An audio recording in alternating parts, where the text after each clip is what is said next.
For those of you on the line, this is Patrick Jones, and we're going to get started here just in a minute or two. So hang tight, and we'll get this show on the road.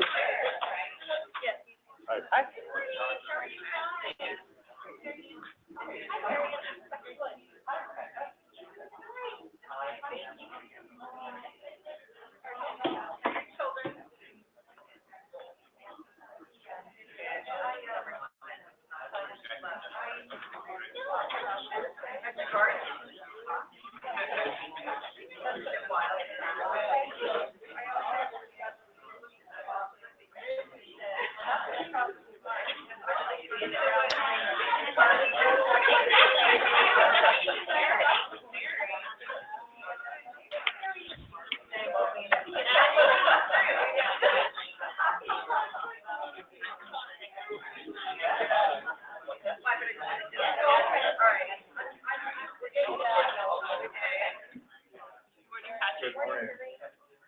Good morning, everyone. I'm going to use the mic because I've been told that even with my baritone voice, sometimes I don't carry strongly enough.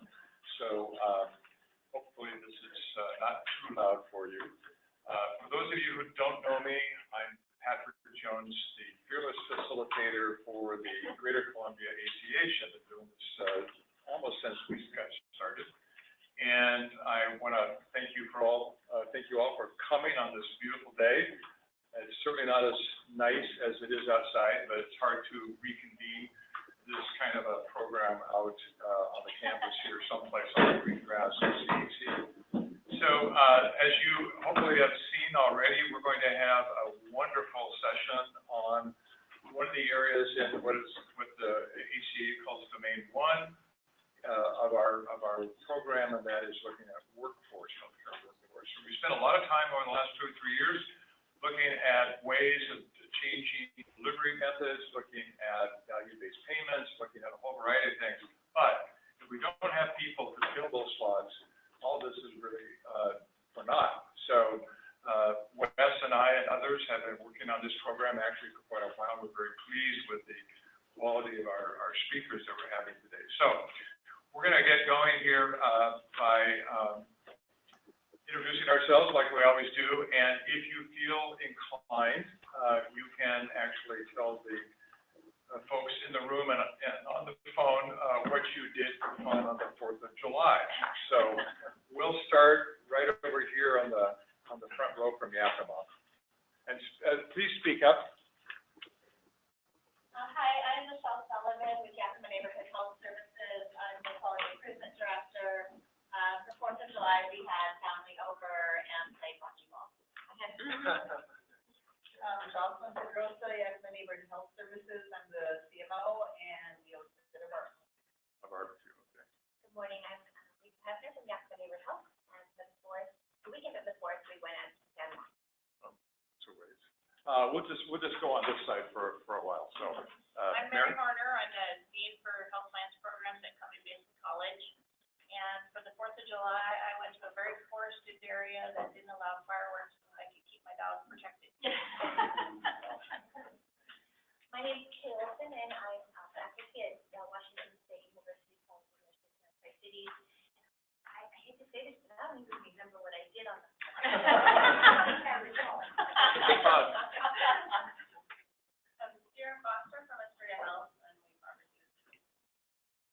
okay, just going down the line here. Diana Marcus, I'm with CHPW, provider rep. I hid in the closet with my dog. Dina Otis with Words Health. We stuck around town and wherever locally. I am Barbara from Words and I'm Diana from Words, and I also stay home with my dog. Jorge Rivera with Molina Healthcare. Have 2 teenagers. We have a little 5 months.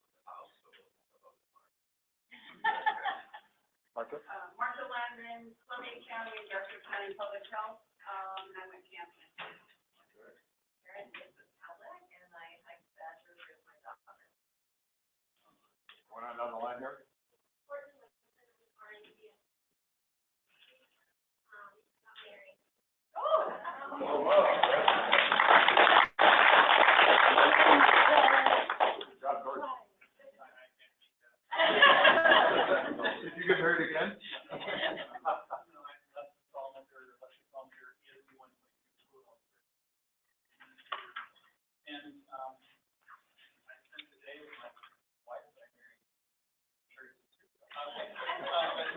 We had a quiet meal, played some games with friends. In the back row. Speak up, please. Speak up as best you can. I know it's hard. They're in the back row, so. Morgan Linder, Walla Community Health. I went, I can get. Great. I'm Rebecca Wood, I'm the president here at Tokyo Basin College. I slept in. We were dog sitting our neighbor's dog, so I actually got their house to their dog. Panting, and my husband came home to care of our dog, since I work with him. Sounds good. Sandra? I'm Sandra Haynes. I'm the chancellor at WSU Tri-Cities, and I don't have any dogs, so I went to Ireland. Oh, that was the longest. You get the award for the longest trip. Okay. Kirk Williamson, Benton Franklin Community Health Alliance. I spent the day convincing my bride to extend my option for another year. Did you succeed? Okay.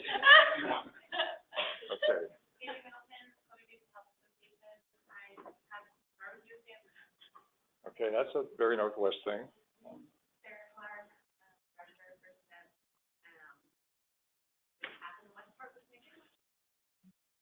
Okay.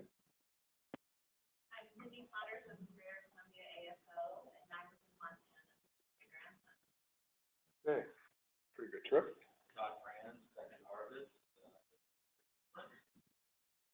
Okay. Holly Seiler, second harvest, and we did some kayaking and paddleboarding on the cruise dock.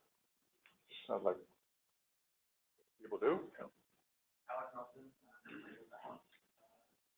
I've got a 3-year-old, so we enjoy our neighbors.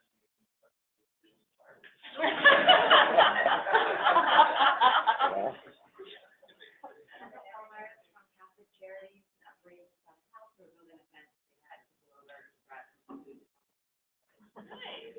Okay, so, Bill Dunwoody with Catholic, and had a relaxing day at home. good for you. Becky Bass from Providence St. Mary, and I had a family reunion. Okay, good for you. Oh, I'm sorry, Sandra. Sorry. I'm gonna make sure you got Sandra. Yeah, no, yeah, okay. Jackson Valley Farmers, coming in high for a year. Okay, Dan, why don't you there? Assuming this is about Fourth of July. Yeah. Well, who are you? Carol. So, Dan Ferguson, Allied Health Center of Excellence, hosted at Yakima Valley College. Played tennis. Annual mixed double tournament at Yakima Tennis Club. Okay, Always am there. all right. Barry Williams, Washington State University, Elton and Floyd College of Medicine, and I moved my mom. Oh, okay, well, Terry, I hope there was a little bit of reward for that.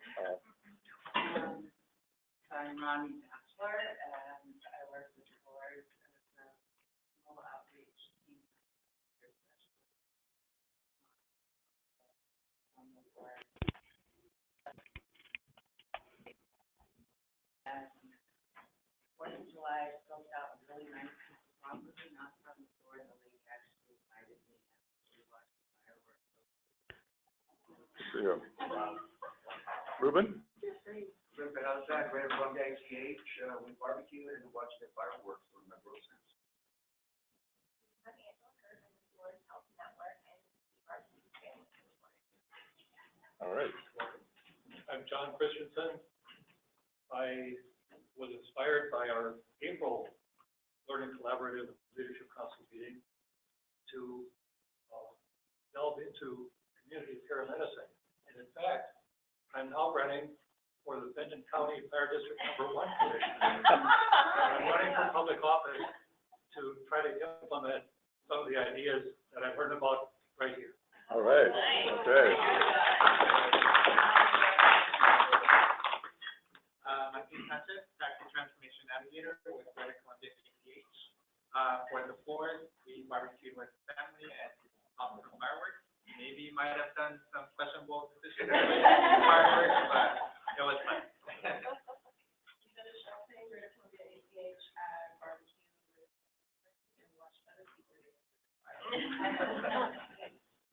Okay, Mr. West. I'm Wes Lucky, I'm the Deputy Director for the Greater Columbia, and for the 4th, I was part of a barbecue with some longtime friends. Good morning, I'm Carol Lozier, I'm Greater Columbia GCACH Executive Director. We hosted a family reunion.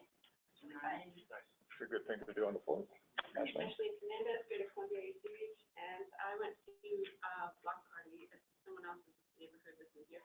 And there was like a cute little band and potluck, and we saw the fireworks from the river.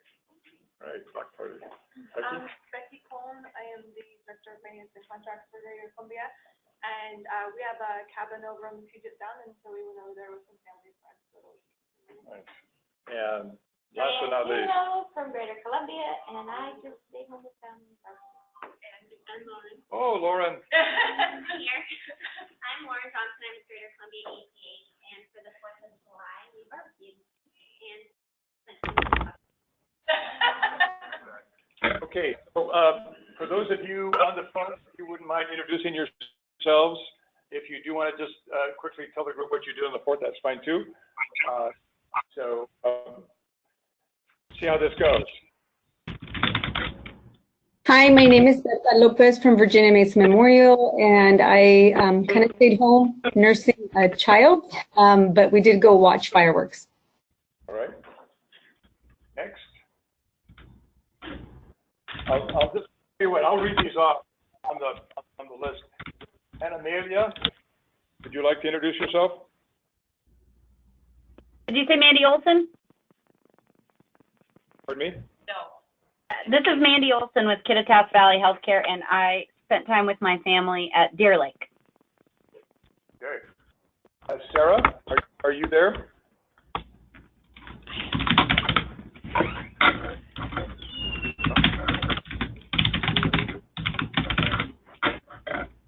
Or a lot of anonymous. Okay, Chuck, are you there? Okay, Crystal, are you there?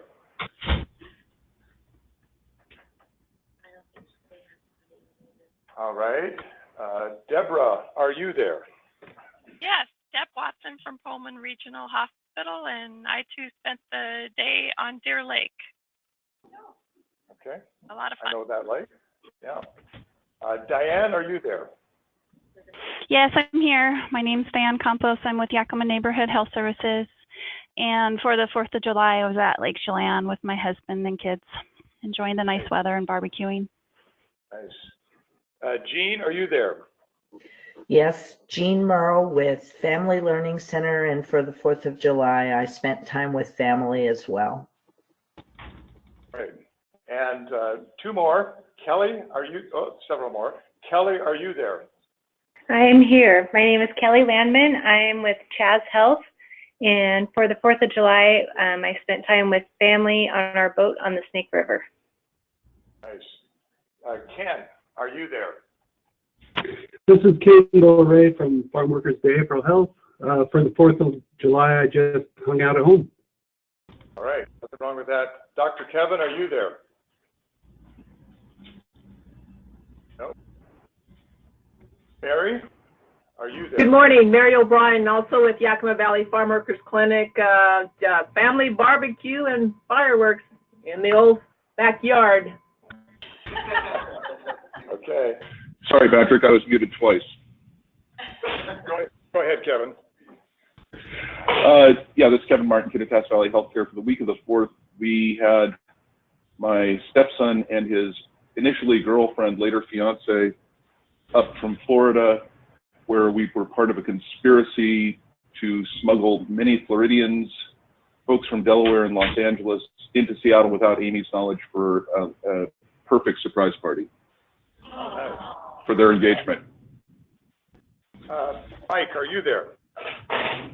And Mike Maples, Community Health of Central Washington. We had our boys home. Good. Minnie, are you there? Yeah, this is Minnie Smith with Columbia County Health Systems. I took the opportunity to clean my house since no one was home, so it was actually really wonderful. You've been reading a book by that Japanese woman named Kondo, I think. Patrick, are you there? Sam? Hey, Mordell, Greater Columbia, and I went to Wallowa Lake and went kayaking and hiking. I got a message from an Albertson patient who is a Halverson patient. She wants a follow-up. Okay, is Sue the last one, or do we have any more? I'd like to introduce Sue in just a sec here. This is Joyce Newsom with 211. Okay. And this is Corey Blythe with Southeast Washington Aging and Long-Term Care. And to advertise Kittitas County, I'd like to say that we went out and did 2 of the 3 barn quilt loops that Kittitas County has, and I highly recommend that. It's just a wonderful afternoon. Okay, anybody else on the phone? All right, that's really good attendance, a lot of it virtual, so thank you all for showing up, whether you're here or whether you're on the phone. Before I introduce our first speaker, I just wanted to give the floor to Lauren for a brief presentation on something you all participated in a while back. So, go ahead, Lauren. Do you need a mic here?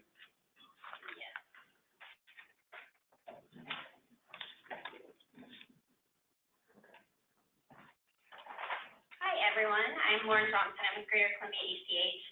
And during our last Leadership Council meeting, we had a Mentimeter survey that everyone hopefully participated in, or a couple of you did anyways.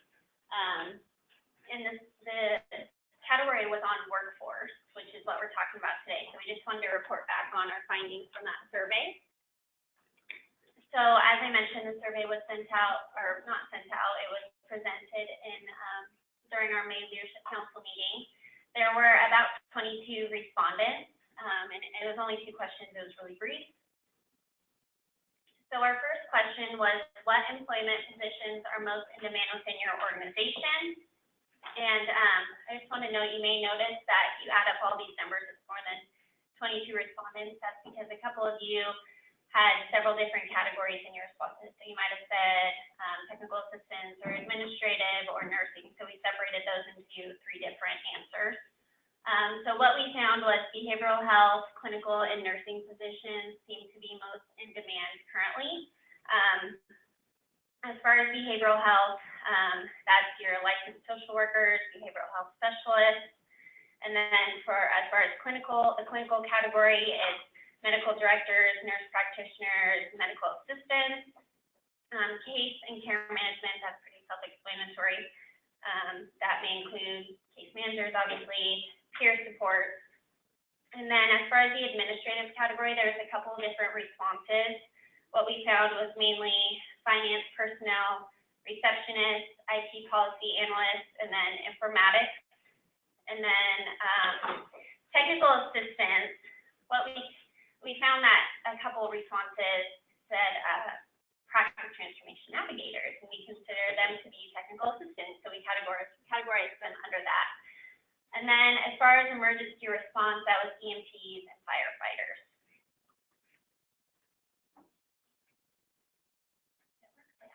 And then the second question was, what employment positions will be most in demand in 2021? And again, that seems to be the clinical, behavioral health, and case and care management positions. And that's it. Is there any questions? That was really quick. No questions? Thank you. Chancellor Haynes?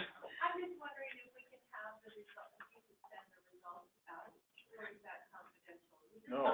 No, yeah, I can I'll include it in the packet for the Leadership Council meeting, and that'll be on our website at the end of the day. So yeah, I can definitely have filled that. Yeah. Thank you. So I think that survey actually tees up our program pretty darn well. That was not, in a sense, planned, but it just expresses, I think, a sentiment that those on the staff and myself have sensed among all of you of what's really driving some of our concerns for the future of our workforce. So we're going to start with a presentation from University of Washington from Susan Skillman, and she's going to walk us through about a 17 or 18 slide presentation that has a lot of material that comes from the Washington Sentinel Healthcare Workforce Sentinel Network. By way of background, Sue is at the UW as the Deputy Director for the Health Workforce Studies Program, and has been there for quite a while. She's nationally known for her expertise in research and policy in this area, has done quite a bit of survey research, and also uses in her research large secondary data sets. Sue, I noticed that you joined a club here of a couple of us in the room in that you graduated as a fighting missionary from Walla Walla a while back. That's Whitman College. And Sue also has a master's from WSU. So without any further ado, I'm going to turn it over to you, Sue. Are you there? I should ask.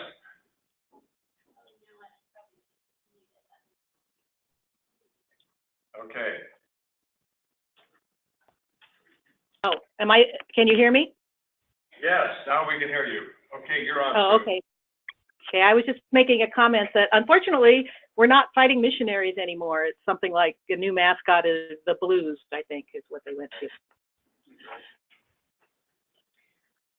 Okay.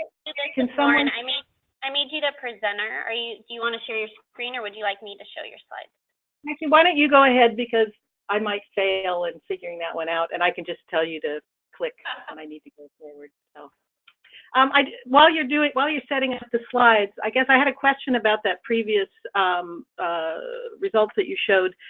Is there a significant difference between, you had nursing in one category and clinical in another? And clinical included medical assistants and such. Yeah, Lauren, could you answer that? Yes. Just a sec, Sue. Lauren's getting you set up, and then she'll give you a response. I'm making your multitask. No problem. So we originally had nursing and clinical under the same, and we ended up separating the two because there were several several responses that said specifically nursing. And so we made sure to separate that, and then the clinical is more the medical director, medical assistants, and then the nurse practitioners. Okay, thanks. Well, and I see the slides, so I think we're ready to go. Oh, and I was going to say that for 4th of July, I was up on the little lesser-known San Juan Island called Guimas, and we had a lovely community parade. So that was my activity. And I'll also call on my colleague, Dan Ferguson, who's very involved with the Sentinel Network as we go along for any insights and things. So I think many of you are familiar with the Sentinel Network. I have some background here that I'll go through really quickly for those of you who are less aware of it. But the great news is that we have the findings from the most recent round, the 6th round of information collection from employers around the state. That's just come up, and our web-based dashboard is now up and running, so you can look yourself at these findings and dive in more deeply. And so I'm going to present today just some focused findings from the Greater Columbia ACH, although on the website you can look at statewide findings. So next slide, please. So just background again, you know, as you heard earlier today, you can't do healthcare transformation without the workforce trained with the right skills and in the right roles to do that. So we came up with the Sentinel Network as a way to get beyond the typical labor statistics, which are nose counting, you know, how many vacancies and how many people are employed. And while that information is useful, what we really wanted to learn more about and have available as healthcare transformations taking place is more in-depth information about which occupations are experiencing demand changes and what are the skills and roles that they need to take on, they are taking on, where are the gaps, and what are policy issues that need to be addressed, et cetera. Then that's the kind of information that you don't get from just looking at counts of employment numbers. Next slide.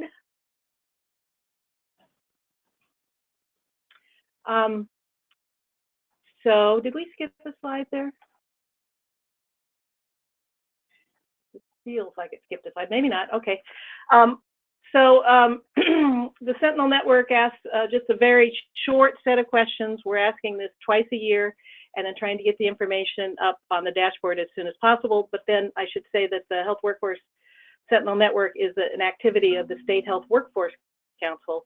So we're working with that steering committee, the Health Workforce Council, and then people like you on this call and in the room right now to get that information, because just having information sitting on a dashboard or in a report isn't what's needed. We need to make that information useful to folks who have the ability to identify where the major problems are showing up in the information and what needs to be done. So that's what we're going to be talking about here with all of you, is let's take a look at what we're finding out of the Sentinel Network. So we try and keep this survey as short as possible. And again, it's looking for signals of health workforce changes. So we don't have every single facility in the region or in the state participating, but we're getting as much in-depth information as we can to try to, so we can review it frequently and look for signals of where some attention needs to be paid in the health workforce. So we ask questions about exceptionally long vacancies, which occupations, turnover, increased or decreased demand, new occupations not previously employed, roles for existing employees, what's going on with that incumbent workforce, changes in orientation and onboarding for new employees, changes in training priorities for incumbent workers, and then we ask some questions about whether the facility serves rural or urban or a mix of clients. So next slide. Oh, and then the important thing is we don't just ask that, but then we ask for the comments, the very critical comments, narrative information about why those changes may be taking place. Next slide, please. So again, I mentioned we just finished the 6th round. All of this data is available on the dashboard, and we've just added the most recent data. And I'll also just say that we're very pleased that the legislature in the last session has made the Sentinel Network a line item in the state budget. We originally funded through SIM money, through the Healthcare Authority, and then the governor's office used Workforce Investment Opportunity Act money, labor money to continue it, but now we're actually a line item, so we have some longevity here, and we can focus some more on how to improve the Sentinel Network. So next slide, please. Okay, next slide, please. Okay, so across the state, looking at the ACHs, you should all pause and give yourself a round of applause, because Greater Columbia, you brought in the most responses. 55 facility types responded, and while you may not be the most populous ACH in the state, you certainly provided the most data to the Sentinel Network. So now let's take a glimpse at what we found. Next slide, please.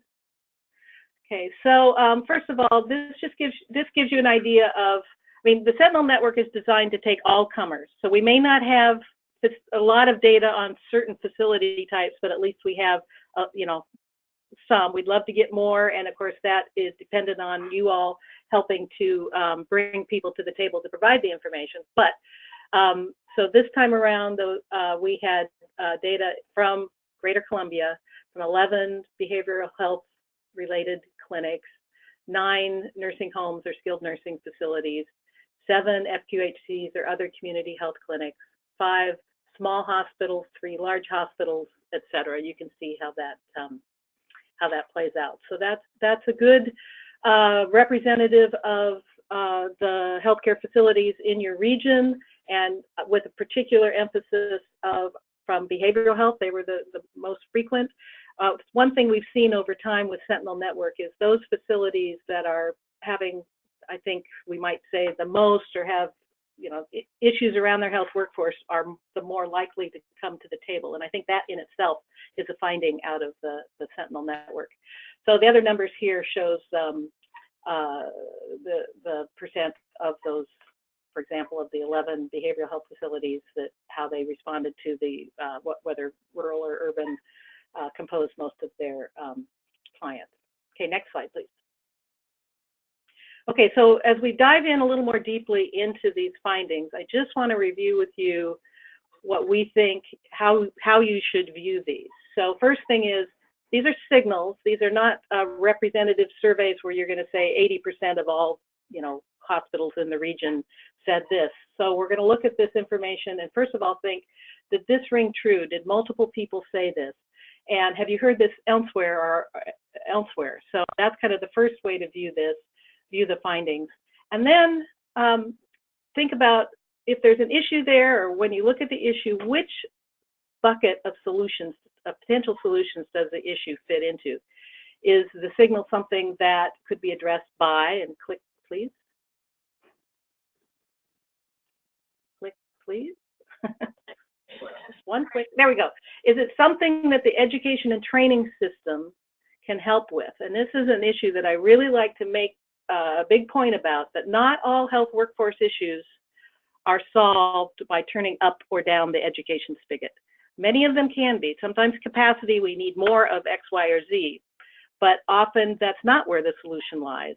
Or maybe we need the same amount, but we need different skills coming out of the education system. But it isn't always only about producing new occupation X, Y, or Z to put into the system. So that's one thing, that one lens to use when looking at these findings. So click again, please.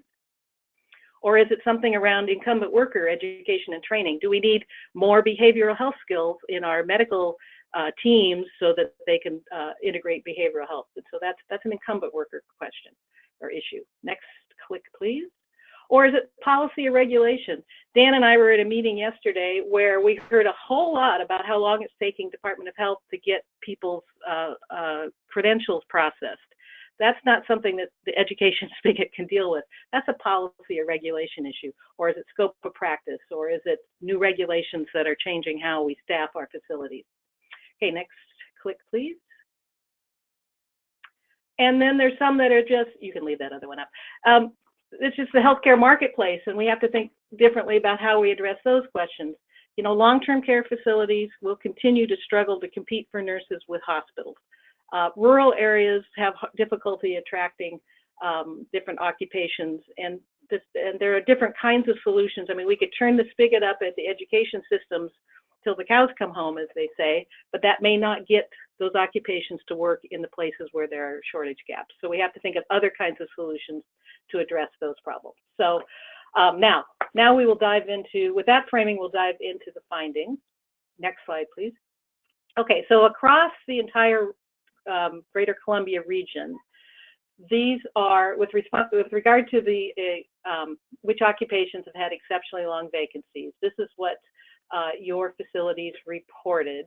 And this is just a ranking. This is how to think about it. The majority, or the most cited registered nurses as having long vacancies, followed by mental health counselors, nursing assistants, et cetera. You can see the slide, medical assistants down there in the fifth.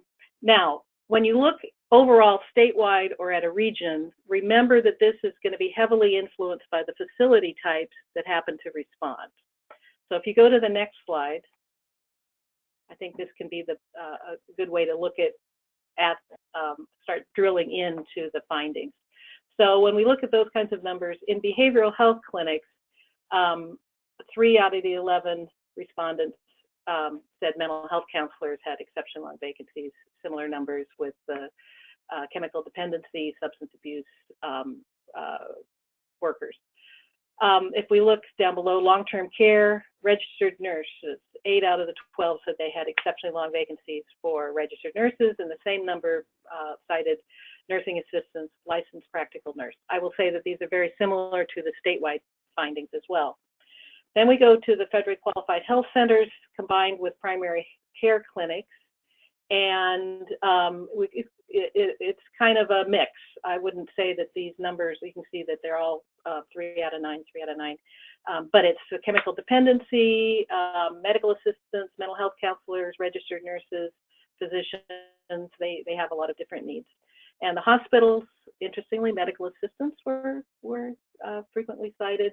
mental health counselors, registered nurses, etc. Okay, let's dive into what they actually said, though. I think this is where the real wealth of the Sentinel Network lies, and this is where you can really start pulling out the information to work with. Next slide, please. So again, around that question, around occupations with exceptionally long vacancies, here are just some examples. And again, you can go to the website and dig more deeply. But registered nurses, there was a lot of mention in Greater Columbia, but also all around the state, that the regulatory changes for long-term care facilities, as well as wage competition, and then some specific skill needs were mentioned as the reasons for long vacancies for registered nurses, or why they needed to keep trying to hire the right nurses and such. So that 24/7 RN coverage remains a difficult thing for skilled nursing facilities around the state, as well as in Greater Columbia. It's increasing demand, and so as the long-term care facilities are trying to hire these nurses that they need to meet regulations, they're competing with hospitals. Then a dearth of applicants despite competitive wages, benefits, sign-on retention bonuses of $10,000. Now, again, that meeting of it was healthcare recruiters yesterday, I personally, because I don't live in this world every day, shocked to hear the sign-on bonuses that facilities were paying to both medical assistants and nurses. That's a sign of something that needs to probably have some attention paid to. And then behavioral mental health clinics, lack of nurses in the psych field. So that's a skills issue. So again, if you look at these kinds of examples here, we've got policy driving change, we've got competition for wages driving the long vacancies, quite a few things going on. And again, this is very similar to what we're seeing around the state. Next slide. Nursing assistants. So the difficult work tasks and recent changes in licensing procedures were challenges. So in nursing homes and SNFs, very difficult to find individuals who are willing to work these entry-level positions. Registry has also made it difficult for those CNAs who don't keep up enough working hours to maintain their license. So there's some issues there that aren't just, let's make more of them. Let's try. So I think the problems have to do more with retention. And so let's see, impossible to get CNAs even from out of state. They know it is going to be 4 to 6 weeks before they can transfer their license to Washington State. Now that jives with what we heard yesterday in the other meeting around the difficulty of getting credentials processed through Department of Health. I'm hoping that on August 6th, Dan's going to take that issue to the Health Workforce Council as something for the council to make some recommendations about. Not to put you on the spot or anything, Dan. We run our own classes, but the SNF environment is very difficult and many people can't do it. So I think that gets into some training issues. We reached out to 26 state-approved schools to partner with them or hiring all graduates. However, they do not have the capacity to meet our needs today. So there you go, there's a capacity issue. Okay, next slide, please. All right, mental health counselors, here's some examples of the comments. And overall, it was licensing requirements and reimbursement rates that are some of the biggest challenges. Specific skills are also needed. So examples of specific comments: individuals with associate licenses who still need to complete clinical hours cannot be hired because we cannot bill health insurance. Okay, this is actually an issue that the legislature this session also passed funding for the Workforce Board, and then us here at the DOH and the Workforce Board, and us at the Center for Health Workforce Studies to continue work on assessing barriers to the behavioral health workforce. So this is something that we will be taking up in that new study. Then there are not enough licensed mental health counselors in the area. VHOs, MCOs, and Medicaid have not increased mental health rates for almost 3 years. So this is an ongoing theme in behavioral health, that reimbursement rates, particularly for Medicaid, just make it really hard for those safety net settings to recruit and retain staff. Then there's the issue of specific skills like child adolescent specialist skills, bilingual language, etc. Okay, next slide. Chemical dependency professionals, competition. We've heard that across the state, and attracting candidates is tough. Not enough qualified staff in the state. Many older CDPs are retiring. Market wages are not sufficient to attract out-of-area candidates, and our location is challenging because of wages, housing, and availability of new graduates who would like to relocate here. Next slide. Medical assistants. Oh boy, medical assistants all over the state. Lots and lots of competition there, as well as in Greater Columbia. So, don't have enough qualified candidates, few schools graduating qualified candidates, lack of experienced candidates, lack of stability in the current rural local job market, not enough bilingual MAs, and then overall increase in demand for this type of certified staff in many different settings.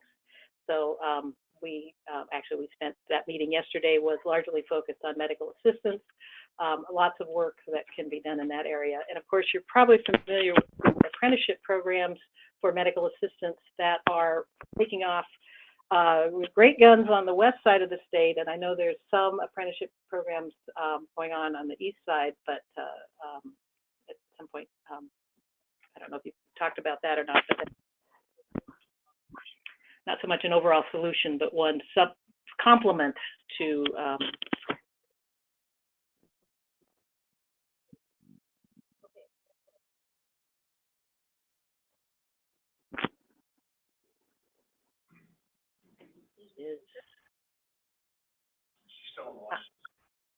I'm not seeing it. Is it, have you made it go forward?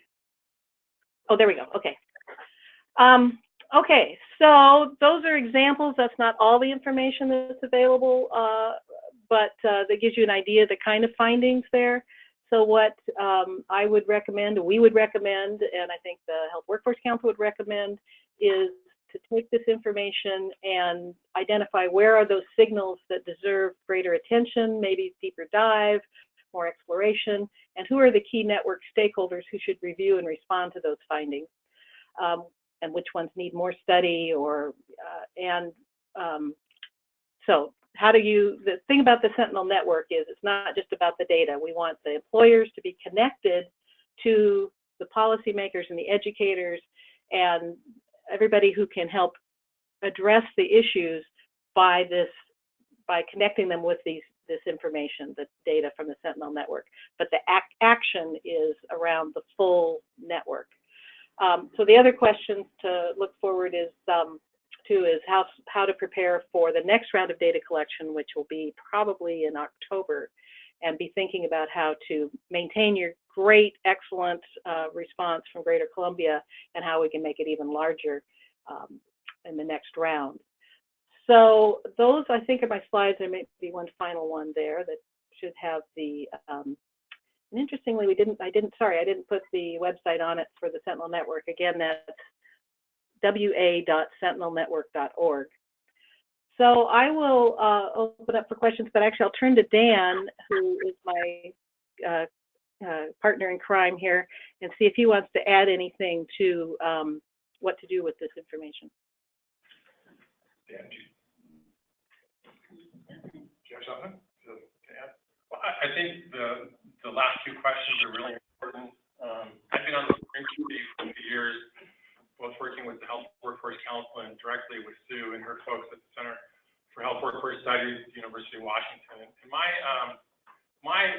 ask really to community groups is when you look at these findings, when you review these findings, are you asking that so what question? And are you thinking about why is this information beneficial to, first of all, obtain, and then are we using it in kind of workforce development conversation? And so I would really like to ask a question, and again, Sue and I were in a meeting yesterday, and I asked the same question to a group of, it's actually the Washington State Healthcare Recruiters Association. And same question is, why is this information beneficial? What do you do with the information? How do you move your workforce conversations from kind of a crisis management to, developing long-term solutions?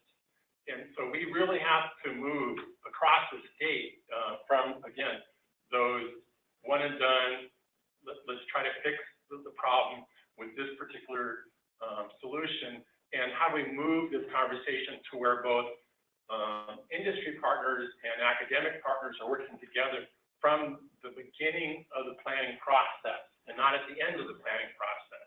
And how are we engaging our managed care organizations? Anyways, so that's a big complex question. And I had the same complex question yesterday. So please, what kind of answers did you get yesterday? They really resonated with the idea of crisis management for health workforce, and that there wasn't a lot of effort being done around the state to get beyond that. And so those of us in the health workforce development field and policy areas, we would like to see that. And so that's the question, is like, how do we help organizations like yours, Rhonda, to partner, and you know, Neighborhood Health does an incredible job of partnering with their academic institution partners.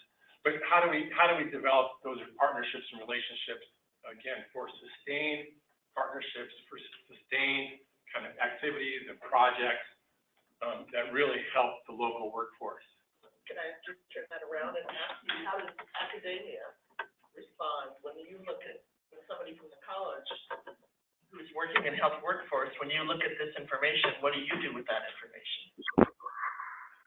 So we have Dan representing in part the community college. We've got Dean, our Chancellor Hayes, and I don't know where President Wood went, but we do have a couple potential responders. Well, Can I? Go ahead, Sue. Go ahead, Sue. So don't want to derail that. One thing I want to throw out as an example. Again, the talk of the high sign-on bonuses I heard yesterday was shocking to me. But again, I live in a different world where I don't see it all. And one thing I would challenge people to think about is, I mean, sign-on bonuses are crisis management. They are not long-term solutions, and it just causes this, you know, I mean, it's great for the individual worker, but you know, it doesn't promote retention, and it causes a lot of disruption, I think, not to mention costs a lot of money. So I would challenge people to think back to those of you who were working in the field in the early 2000s when we had the big nursing crisis back then, before, you know, when Robert Wood Johnson, Future of Nursing stuff was getting going, and we had a lot of sign-on bonuses, and there was a lot of activity that then rallied around, how do we stop this? How do we look farther than the end of our nose and say, how do we work together to, you know, get the nurses we need and retain them, and not just have this revolving door? I think there were some solutions that were implemented back then that are worthwhile looking back on and saying, you know, what's applicable now? You know, that's my naive. I don't have to solve these problems directly, but I think that's an example of a place where I think you can look for longer term solutions. Okay, thank you, Sue. And Susan, and then Dan, you got a comment to Rhonda's question? Well, so one of the things that I make sure happens is that our allied health teams from across the state are exposed to this information, and that they are encouraged to develop those partnerships with their local industry, which they do. But this helps to kind of drive some of those conversations and provide information for them to work together. So the majority of my healthcare deans across the state are familiar with the Sentinel Network. What they do with that information is really entirely up to them. I don't have responsibility over what those deans do with that information. My job is to make sure that they have it, running the Center of Excellence. So, and the other thing that we do is we really encourage this kind of this thinking about how are we partnering, how are we collaborating, how are we thinking in terms of our workforce planning. And, you know, we're bringing this to the local healthcare coalitions as well. And so I make sure workforce is a regular item of discussion at our local healthcare coalition, as it should be. Okay, question for either one of these two folks. Let's see if I can reach all the way up.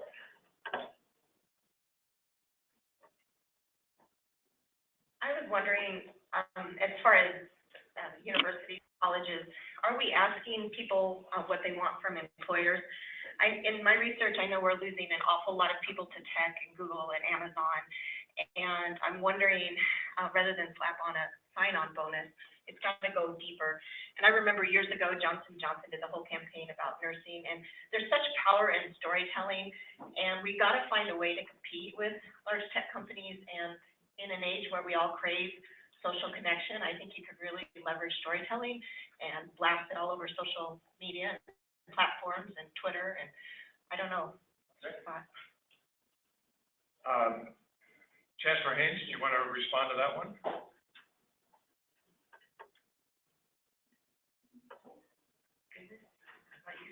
Tethered.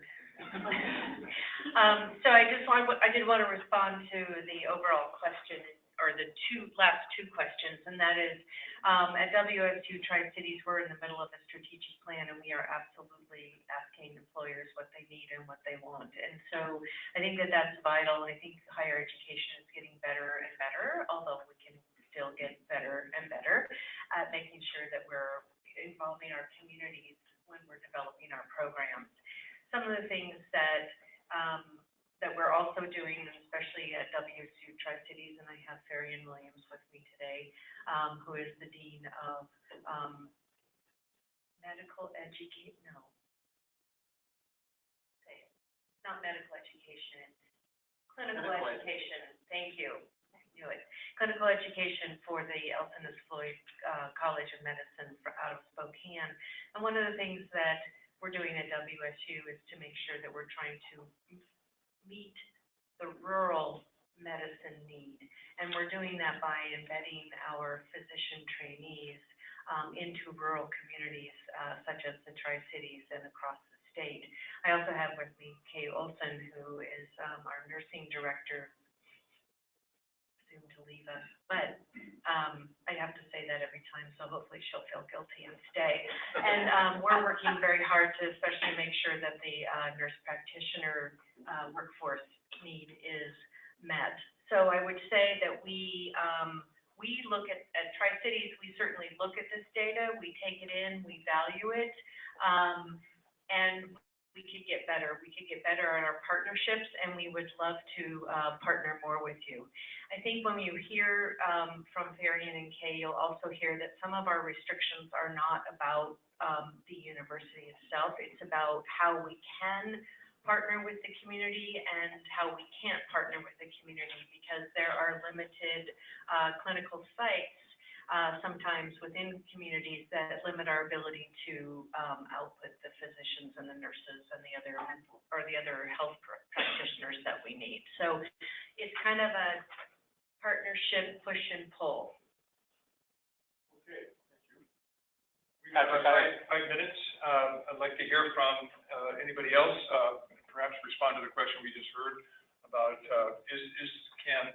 can healthcare actually compete with tech? That's an interesting question. Did you have something more to add? Well, I think retention strategies are really, really important to respond to your question, kind of looking at the culture of the organization. Ron and I did a presentation a couple of years ago around team-based interprofessional practice and community health centers, and really emphasized the idea of workflow and the culture of the organization as really what kind of the key ingredients for why someone would want to stay there and keep working in that organization. So we have to do more of those kind of conversations to talk about culture of the organization. I totally agree with you. It's not just like that slide said earlier. It's not about the spigot necessarily. It's about the culture. It's about focusing just as much on retention strategies, kind of the health, that quadruple aim. The health of the employee is just as important. Thank you, Dan. Any last minute questions for Susan Skillman? Okay. Our candidate. Can I make one final comment? I think the issue that Go ahead, Susan. Yeah, the issue that was just brought up about clinical training, I would really urge you to take that on.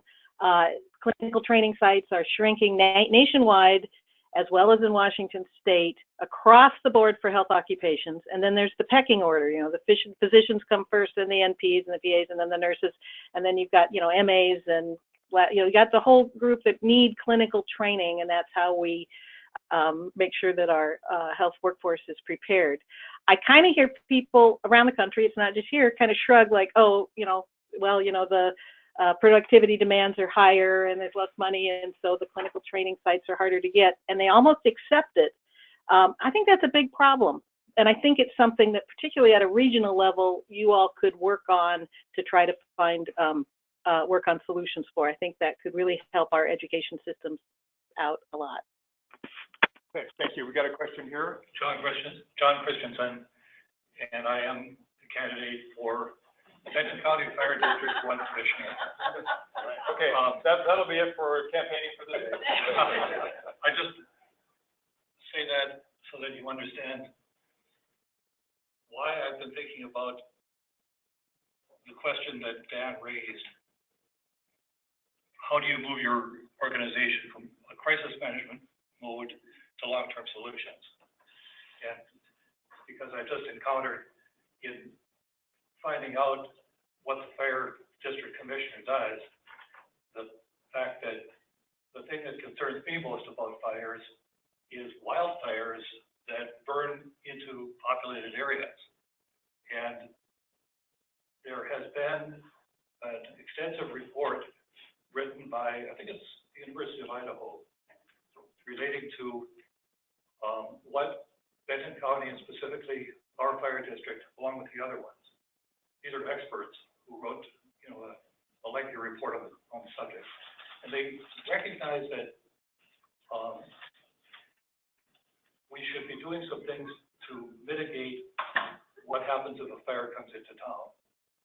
Now, the fire district traditionally has just been involved in fighting fires and doing emergency medical services. Of course, it's these emergency medical services that are now recognized as being a form of health care.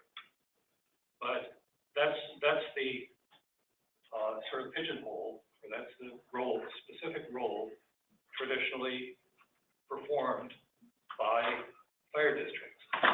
So the question, and though this report has been written for us, the question is, we don't do, creating bands of, protected zone in order to protect an urban area from wildfire coming in. That's not what the fire department does. We put out fires and we do EMS. But I recognize that there's a higher entity. In your case, it would be the, state of Washington and the legislature, who are responsible, and in our case, it's Benton County. They've got this emergency management plan and have an overall responsibility. And it's clear to me that decisions have to be made at that higher level concerning these new needs, taking into account, what is actually going on, and that, somebody needs to do this now. And I don't know whether that will add to your conversation or not. Great, good night. Patrick, we have a comment on the phone. Oh, we have a comment on the phone? Yeah, Dr. Maples, did you have a comment? Hi, yeah, can you hear me okay? Sure can. Okay, great. So, I've been thinking of this, and following on Sue's last comments, I just wanted to really second what she's saying about the importance of participation in training. I think that we all participating in this meeting live in environments where we have to confer every advantage we can on ourselves because we are handed so many disadvantages demographically and otherwise in terms of recruiting and retaining people in our environments.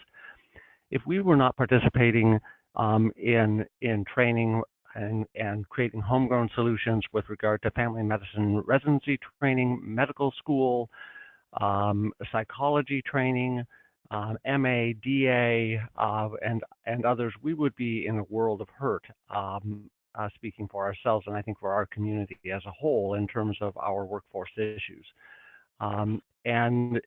Aside from the trainees that we have matriculating in our organization in our accredited programs, we had 144 other learners through our clinics last year. that's a very fertile ground for us as far as recruitment. So I really want to second what Sue had as a message for everybody about participation in training programs. Could I get a response? You know, I just have do you have a real quick question, Jack?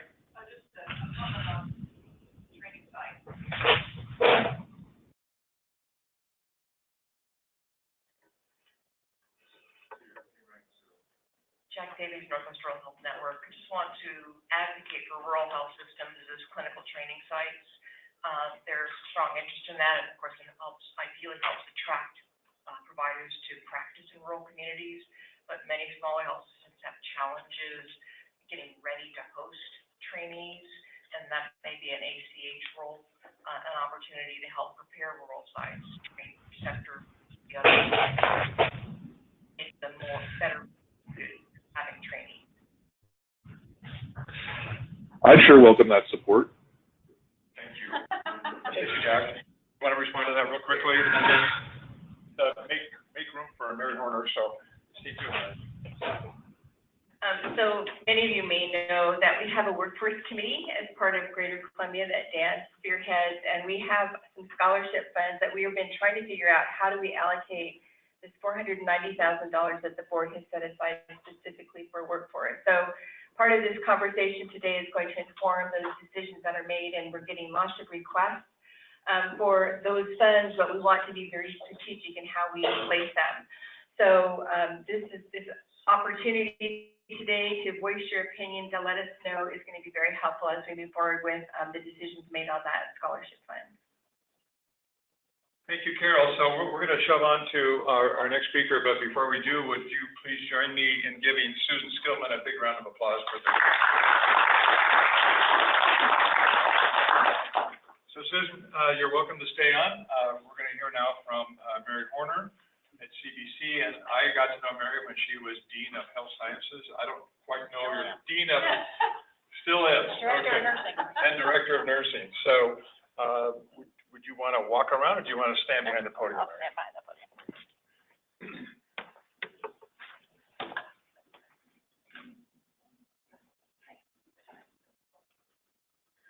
So I am all things nursing. Nurse practitioner, nursing faculty, nursing director, Dean of Health Sciences. And my roots are deep. I come from the Tri-Cities. I was born in Kennewick General when it young. And, you know, we had Welch's grape fields and orchards. And now we have houses, lots of people, lots of healthcare, and wine specialty grapes for just wines. No more Welch's. So I have a long history here, and my heart is deeply embedded in this community. For those of you who don't know well Columbia Basin College, the Health Sciences program is in Richland, and everything except for dental hygiene, and dental hygiene will be out there next year. So we'll all be together finally. I started in a 2-room situation over here on the Pasco campus, and we've expanded greatly.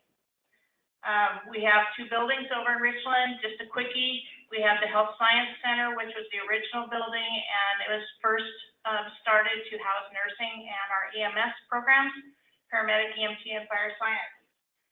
We've since built on with the Medical Science Center, and it now houses a few of our programs, medical assistant and the EMS program. We expanded out of the Health Science Center in no time, because we expanded our programs, because that's what a community college does, is it helps the community. So we have put together lots and lots of programs. We have a 2-year associate degree program. We have an RN to BSN program now. We have a surgical technology program, healthcare central service, which is the people who sterilize all the things in your surgery. We have a radiologic technology program, and off of that we have specialty areas where we provide certification for MRI and CT and mammograms. We have Spanish medical interpreting. We have dental hygiene, the emergency services, phlebotomy, medical records and healthcare information, and medical assistant. We've come a long ways from 12 years ago when we moved into the building and it was nursing and EMS services. So we have responded to community needs and opened up programs as we could with the community. Susan brings up some really good points, and I'm going to hit a couple of them too. But when we talk about capacity, it's not just doubling the numbers of the program. Dan alluded to it, the retention issue and the culture inside of facilities. What is it that makes people not want to stay? And it's really something that I've thought about since the first shortage way back in the 80s. What's going to do to fix that? You know, if you don't have a facility where people want to stay and work, they're just going to keep going out the door. So it's a huge issue. Our capacity, really, if you look at the data from the work source and you look, I'm on that committee for occupations in demand, and when you look at the data for that, it says there's no shortage of surgical technologists, there's no shortage of radiologic technologists, but yet our students are walking out the door and getting hired. So that data is driven by how many postings there are for those positions, and if there's no postings, then it looks like there's no problem. So we're keeping some places really comfortable as far as employment, but just doubling numbers and just reproducing is not really the answer. The whole global picture needs to be looked at. So this slide shows the capacity of our programs. And so we have 100 in our nursing program, and we graduate, the hope is 50, but you always lose a few. We always start with more. We usually start with about 108. So we have 40 in our BSN, dental has 18, rad tech 14, 20, 16, all the way down. And when you look at those numbers, they're not very big. You know, they're not 100 paramedic students. They're not 100 medical assistants. And yet we, on the next slide, I can show you that they get jobs. And our employee satisfaction rate is really good. So we could mass produce in programs and graduate students who don't get employed. And then what good is that? So we have to be very careful in balancing out the needs of our current workforce, especially in this area, with what's the purpose of going to school and will there be a job at the end of it? And I think we've done a really good job of keeping pretty stable, especially with WSU helping with that. So placement after graduation, this is on a 4-year average, really very high. And those people who do not work or are not placed generally have chosen not to work for whatever reason. They stop and have babies at the time this survey comes out or whatever. So there's jobs and they're getting filled and our employers like them. So we always look at that and what do we need to do next? Some constraints to the capacity and something that has to be really looked at carefully. Instructor commitment, and nursing is the biggie out there. You know, you always hear about nursing. It is. You know, we have a shortage and some of us are getting older and thinking about retirement and, you know, those kinds of things, and that's happening. It's truly happening. Again, I want to talk about retention with that. So what is it we need to do to keep our workforce happy? Instructors are really hard to come by. You can, you know, make far more money as a nurse and a nurse practitioner, and you don't have to drag home the baggage when you leave your shift. You don't have to grade papers on the weekends. You don't have to spend your evening hours writing up clinical paperwork. I mean, there's just so many things you don't have to do if you're not a clinical instructor. And yet you're going to make more money as a nurse and leave that baggage behind. So it's really kind of a hard issue to take a nurse out of the workforce and bring the nurse into an academic setting and say, gosh, you know, this isn't a 8 to 4 job. This is every day, you know, and evenings and weekends. And they're like, wait, I was making more money doing less. So it's kind of, it's a hard sell. It's a hard sell. And it's something that the state is working on. Accreditation standards, you know, accreditation for our programs is huge. And it says that we are providing quality programs based on national standards. And so we have these guidelines that we have to follow. But interestingly enough, what worries me the most is that are those accreditation standards updated and relevant for today? For instance, when looking at a behavioral health degree recently, I found out that the paramedic program and the MA program and, you know, a couple other programs don't even have mental health in their criteria, in their curriculum, excuse me. So how can we teach those people with their boots on the ground out there about mental health? Yet we're nationally accredited, which says we got this great quality program. So I mean, there's some changes that need to happen around accreditation standards that make accreditation relevant to our workplace today. And I'm not exactly sure where that has to happen. I know where it happens in nursing, but as far as the rest of the programs, I'm not sure. Just food for thought. Clinical placement is always a capacity issue. We're not talking about nursing clinical. We're talking about all of these programs who need clinical placement. So one nurse in an operating room may experience a medical student, a paramedic student, a surgical tech student, a nursing student, we all have to have rotations according to our accreditation needs. And so our workplace is saturated with students and teaching. And oh my God, please don't give me another student attitude. And it's terrible, but it's realistic. So it's a huge issue. Preceptors, that line there that says those who want to teach will teach, those who don't should not. Very true. And I got my first job 34 years ago at CBC because I love to teach. I took a clinical group of students, I took them out and about, did things with them, and they're like, oh, you need to be a teacher, come on, okay. But not everybody has that. Not everybody has that gift, and it is a gift.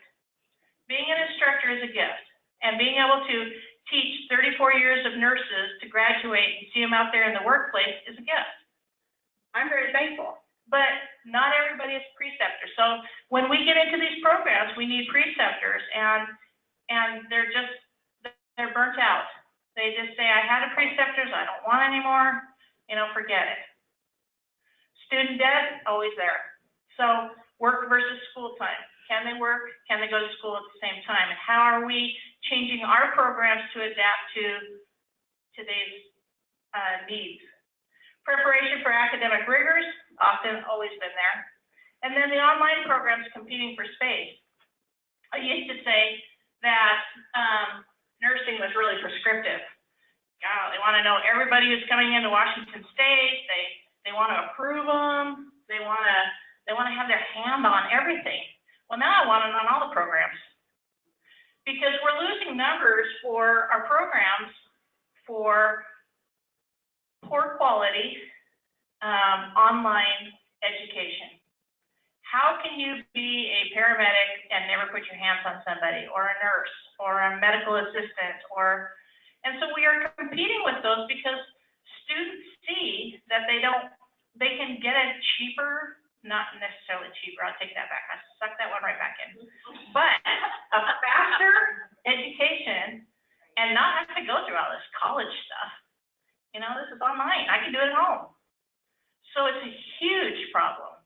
Our paramedic program right now is really suffering because there are some paramedic online programs that are competing for our students. And so therefore, we are now changing our curriculum so that we are going to be more relevant and online and try and adapt to the working paramedic student. But it's really hard to keep up with that and to provide quality. And I'm all about quality. Our programs show quality.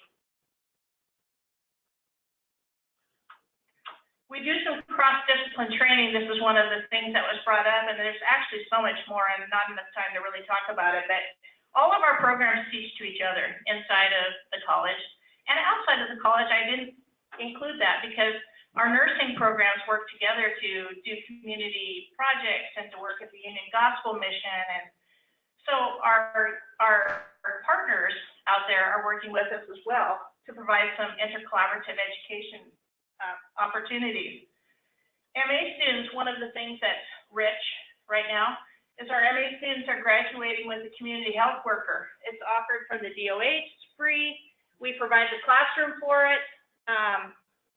And so when the community health worker class comes to the Tri-Cities, our students sit in there, they graduate with it, and it's given our students, our MA students, more opportunities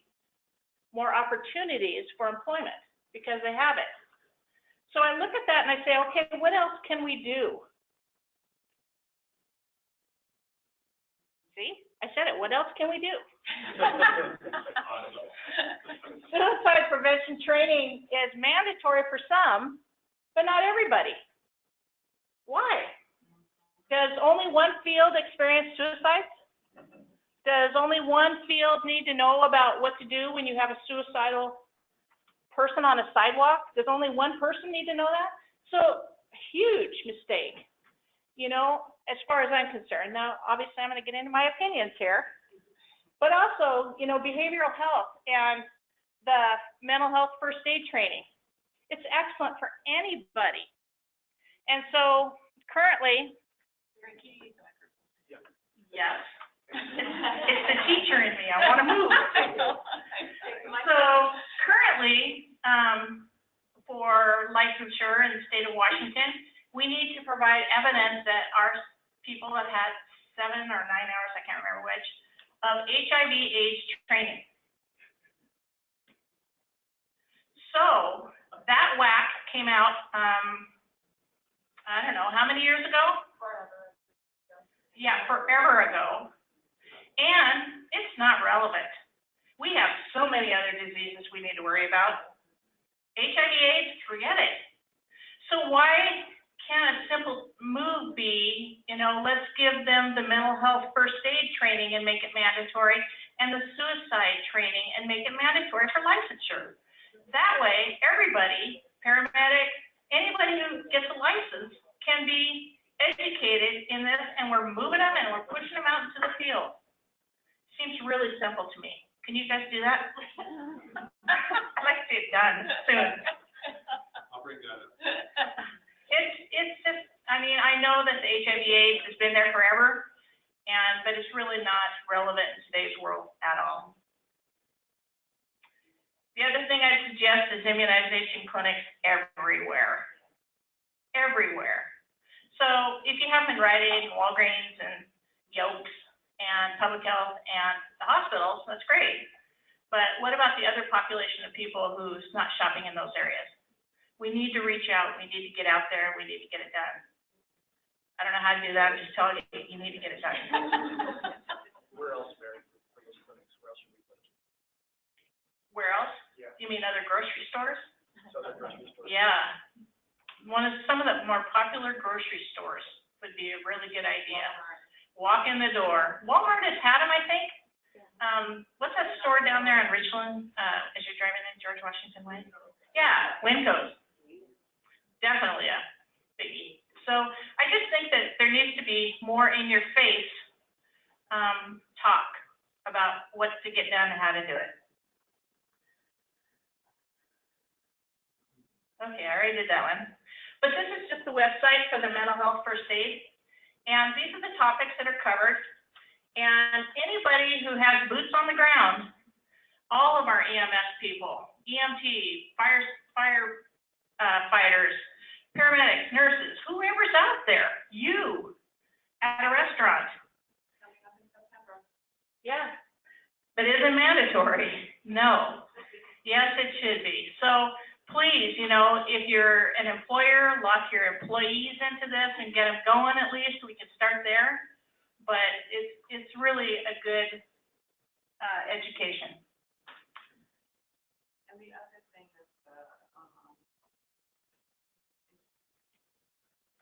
educating, or just updating the continuing of it, because I know that it expires within a certain amount of time.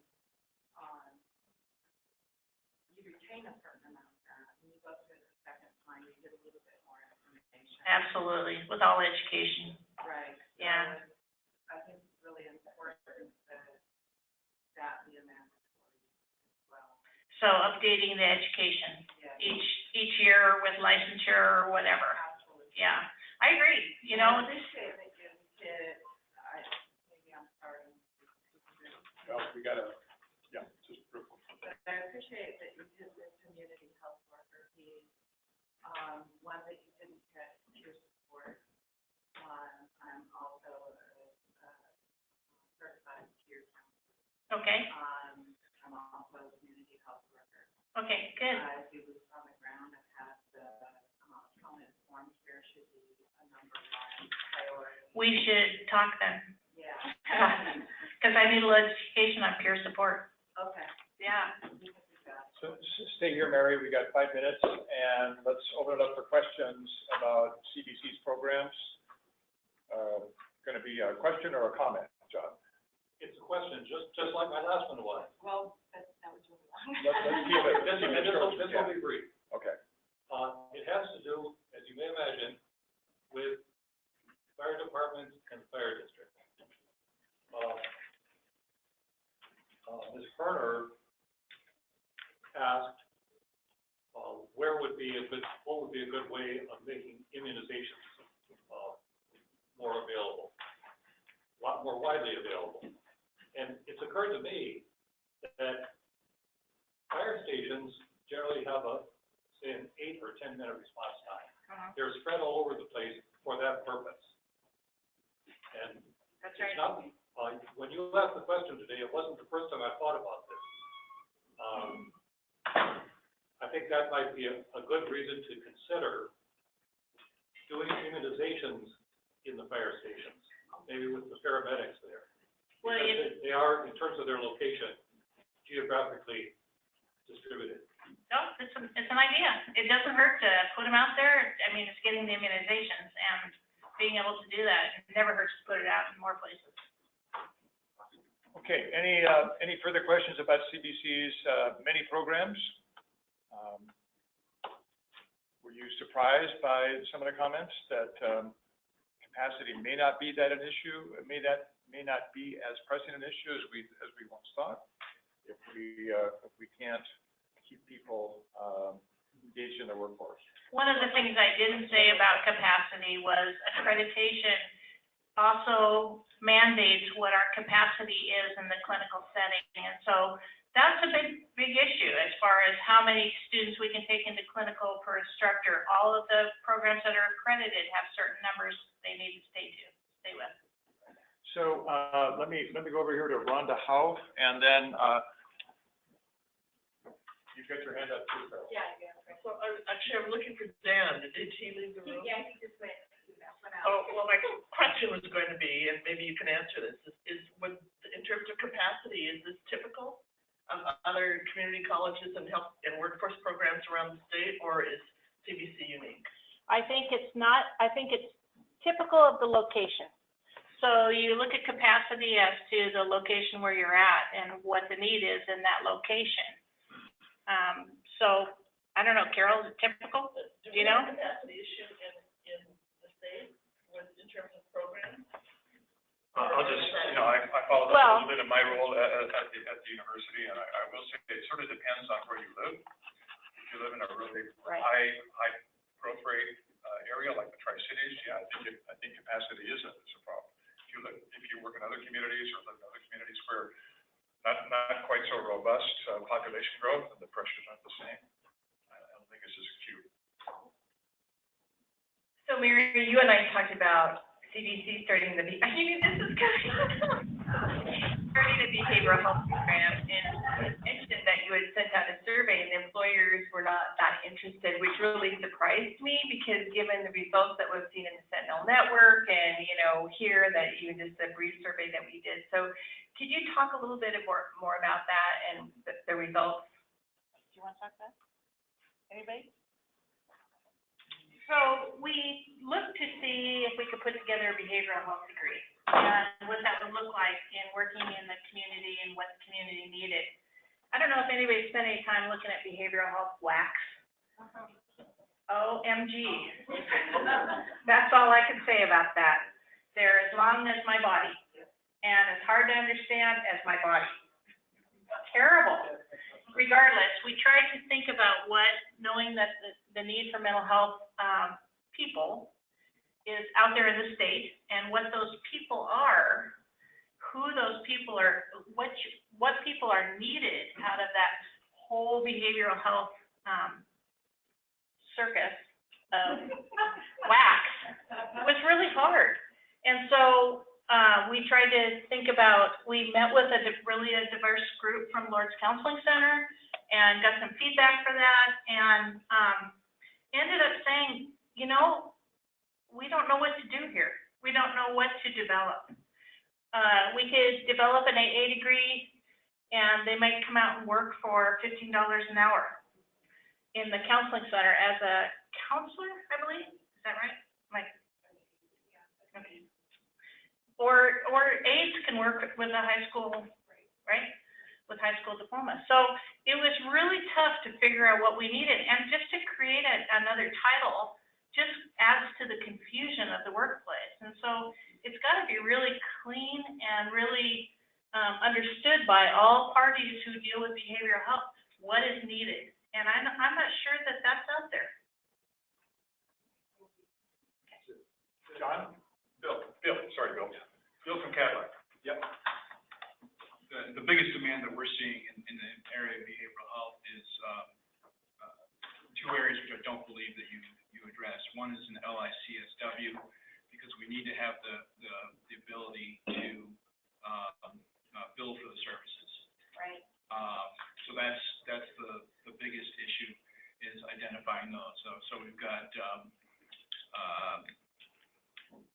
Walla Walla and Eastern. Basically that's what we have in our area. And then the other thing is to have MD psychologists, psychiatrists, I'm sorry. And that's very difficult to recruit as well. And then a place for them to work. True. Yeah. Well, we're developing those. So. Yeah. Okay, maybe that's going to tee up the next presenter, but with those comments. Any other questions of Mary before we shove on? There was a comment online. A comment online? You see that? Apparently. What I see is, why are we losing clinical sites? Oh, why are we losing clinical sites? That's not a bad question to end with, and then we'll That was me, and that was for the previous speaker. Oh. Well, I'll answer it. Go ahead. I think one of the losing clinical sites or filling them up and not having more capacity of clinical sites are two things. So we do lose some clinical sites when people get tired of having students. They say, gosh, we're not going to take any rad tech students this year. And that's huge. That affects our capacity. That affects our ability to keep the students in the program. Huge. One place saying no. So we expand.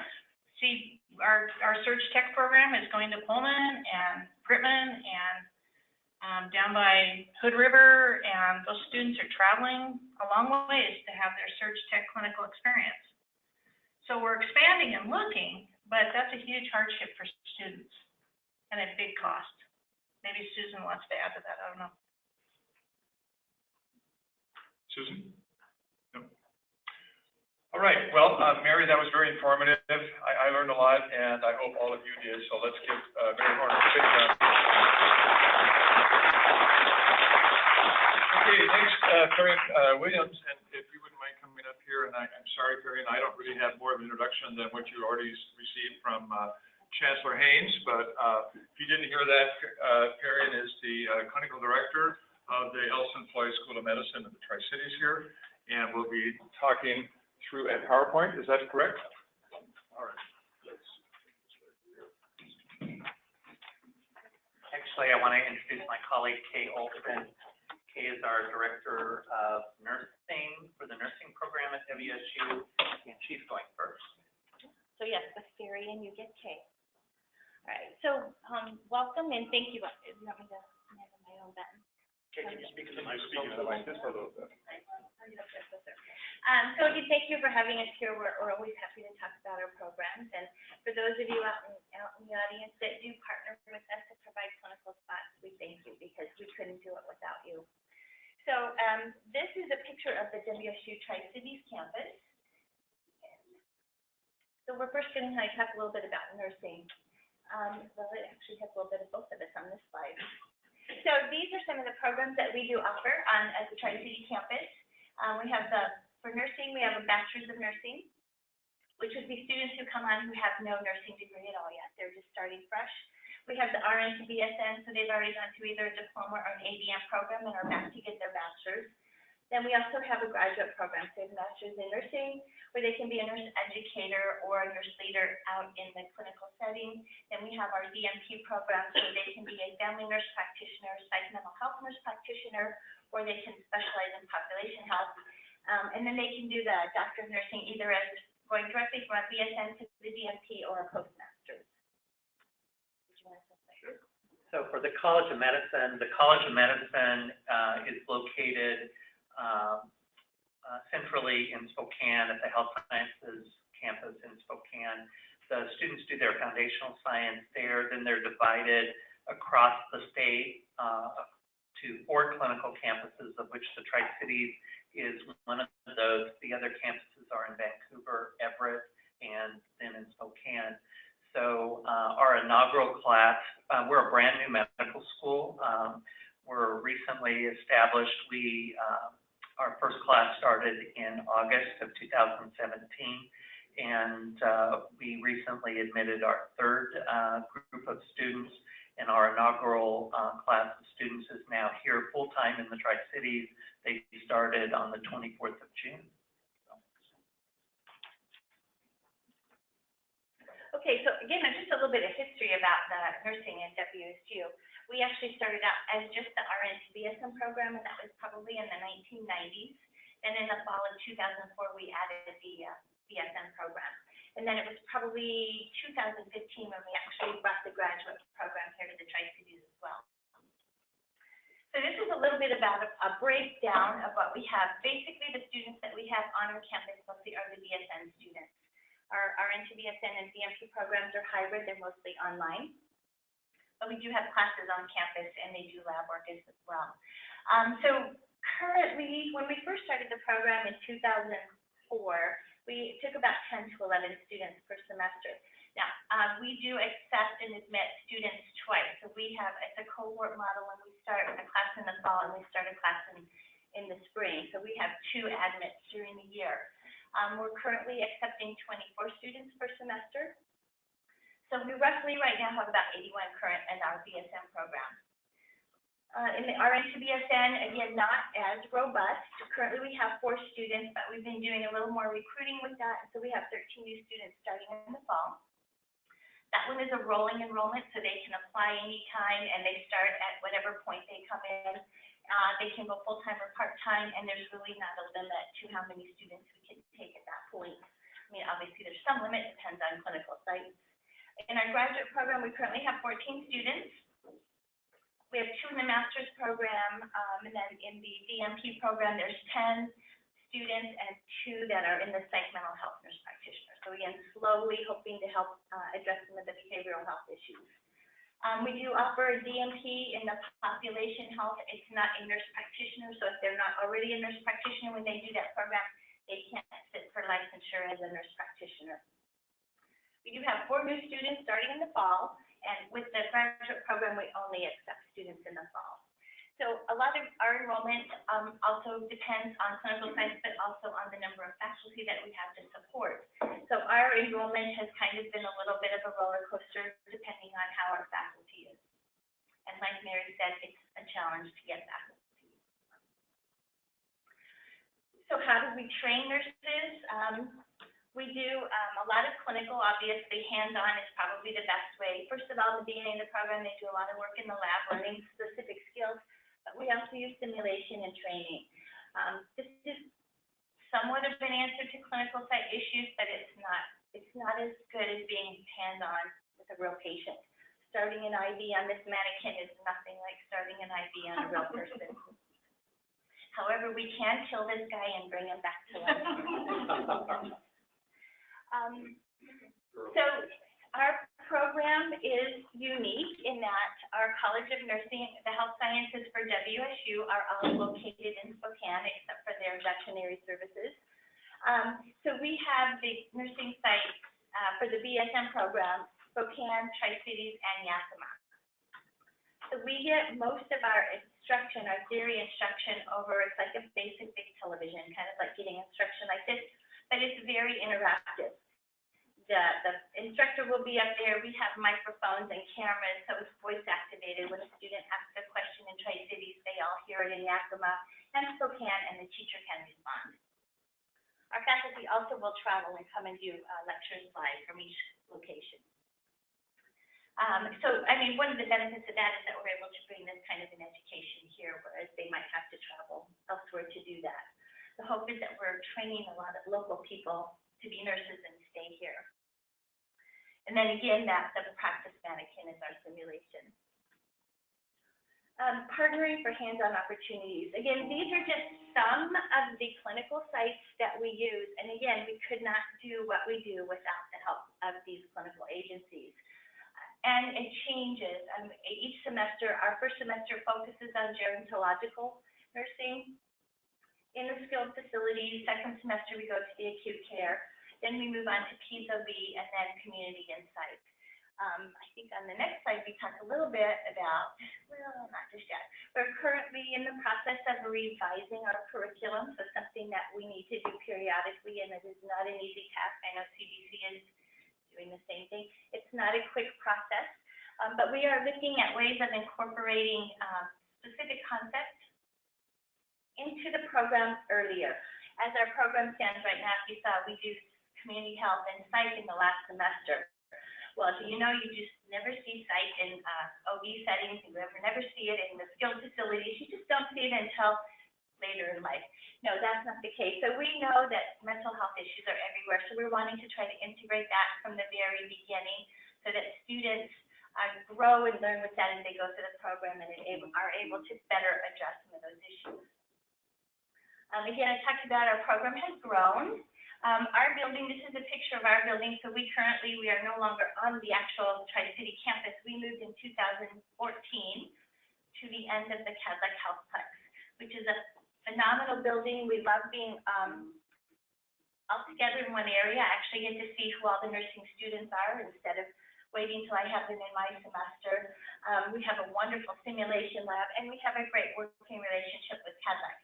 However, the space is limited. We have 4 classrooms, and it works fine for our BSS, but when we have our RN to BSN or graduate students on campus, we kind of run out of space. So, let's see. Clinical placement. Again, so these are some of the challenges that we have. Again, I think we talked about the fact that we can only have a certain number of students per faculty, so that limits us. And if you can't hire the faculty, that limits you again. The other part is, again, having clinical sites. And I think one of the barriers we found, especially in mine, I teach community health.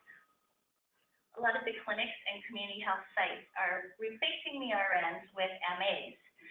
If you're training an RN student, they have to be with an RN. They cannot be with an MA. So we've lost a lot of clinical sites because of that. Same with the DNP students. The DNP student has to be with a nurse practitioner, a PA, or a medical doctor. So if there's not one of those people willing to take them on to train, they're not able to their clinical sites. It's also very specific about what type of practice they're at as far as our DNP program. So that's a challenge. But again, people are wonderful to work with, and are doing what they can, but there are lots of other things that we can do. I think we have to become more creative in how to place clinical students. Again, talked a little bit about working on our curricular changes. It's been in the works for about 3 years. We're hoping that will be all wrapped up and in place in February of 2020. It will look entirely different, again, weaving a lot of different concepts throughout the program. Oh, I guess, and that's me, so I'm turning it over to Sirius.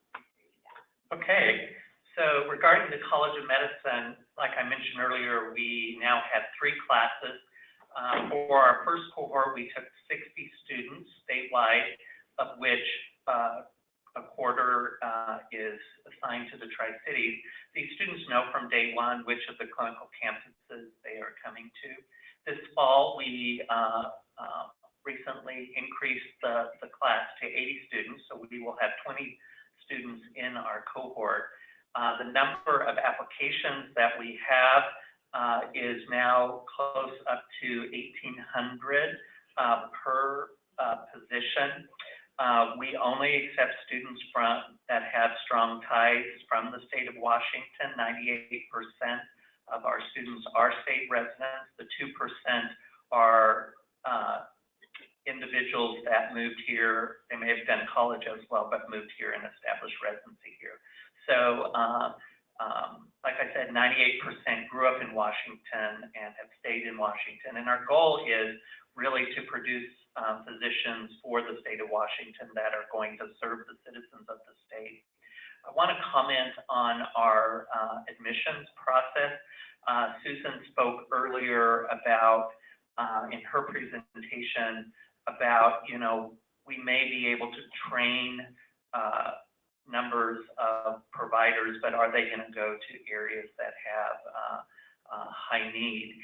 And, the mission of the WSU Elson Floyd College of Medicine is to produce physicians that will work in challenging healthcare environments, specifically rural and underserved communities.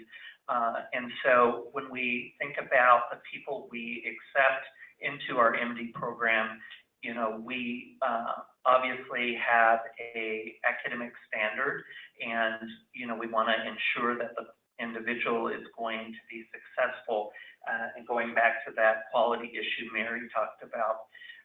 But our admissions committee, after the applicants are screened that they meet the academic standards, the admissions committee is blinded to the applicants' academics, and we look at holistic factors. And because we know that students who come from given backgrounds are more likely to serve patients in those backgrounds. So if we look at our incoming class and look at the statistics around those, 4 come from in our incoming class, who will start this August, 1 and 4 come from a rural community within the state of Washington. 1 and 3 come from, they're the first in their family to earn a bachelor's degree. Over 50% of our applicants are women. We have over 5% are veterans. Over 10% come from underrepresented minorities, and over 50% come from socioeconomic disadvantaged backgrounds of our incoming class. And so again, I think as we look at our holistic process and the people we are trying to admit, the type of graduate we are trying to produce, really, we're serious about wanting to fill those specific healthcare needs of our workforce out in the community. As we think about, too, how do we approach medical education, I would say we've been very innovative. Again, we've started our students out in clinical experiences from the very beginning. We have our students come to their clinical campus their 3rd week of medical school. In our 2nd year, we put them out in rural communities. And I'll go over some of those rural communities. And I will gladly say, I know Dr. Martin is on the line from Kittitas Valley Health. They're going to be taking a couple of our students this upcoming August, so very excited about that. Our assessment system, our framework is a competency-based framework instead of a time-based. Medical education traditionally has been a time-based phenomenon, not a competency-based phenomenon. Postgraduate medical education, residency education has moved to a competency-based model that movement began in the late 90s and really became solidified in the 2000s. But undergraduate medical education has not moved as quickly. Since starting a brand new medical school, we decided that we were going to adopt a competency framework model. So I'm really excited about this, so that our graduates, when we hand them off to their residency training, those residency training directors know very specifically what skills our graduates have. And again, it speaks back to quality, having a quality program. Our third-year clerkship is arranged as a longitudinal integrated clerkship. It's not a time-based block clerkship.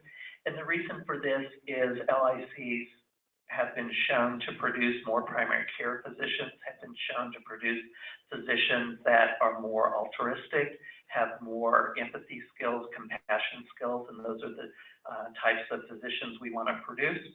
And again, will help ensure a higher likelihood of, as we produce, hopefully more primary care doctors will go to areas in our state that need primary care physicians.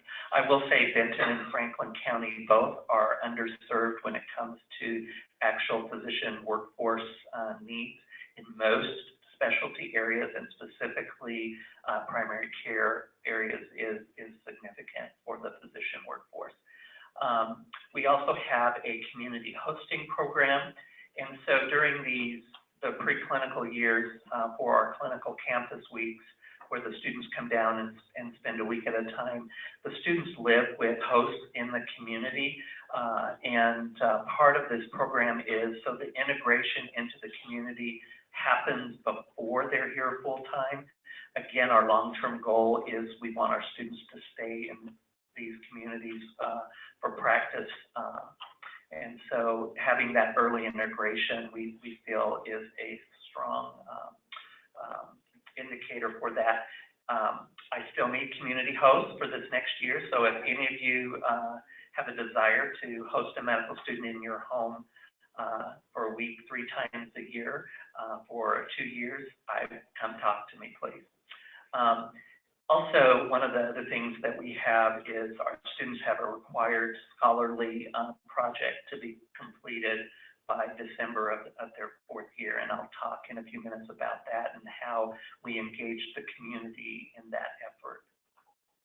So here's a list of for our Tri-Cities campus. Our campus runs all the way from Clarkston to the east on the Idaho-Washington border, all the way to Goldendale on the west, up the Yakima Valley into the Central Columbia Basin, all the way to Wenatchee. So basically, if we think about the Greater Columbia ACH, that's my campus, okay? So, and you can see here most of every hospital system is on this list, and we just got to add a few more.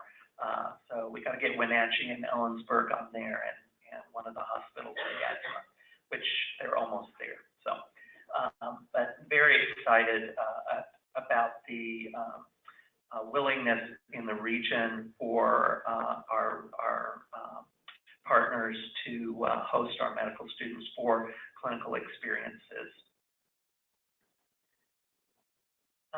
Let's talk about the direct community connection. Again, part of this is how our curriculum is structured.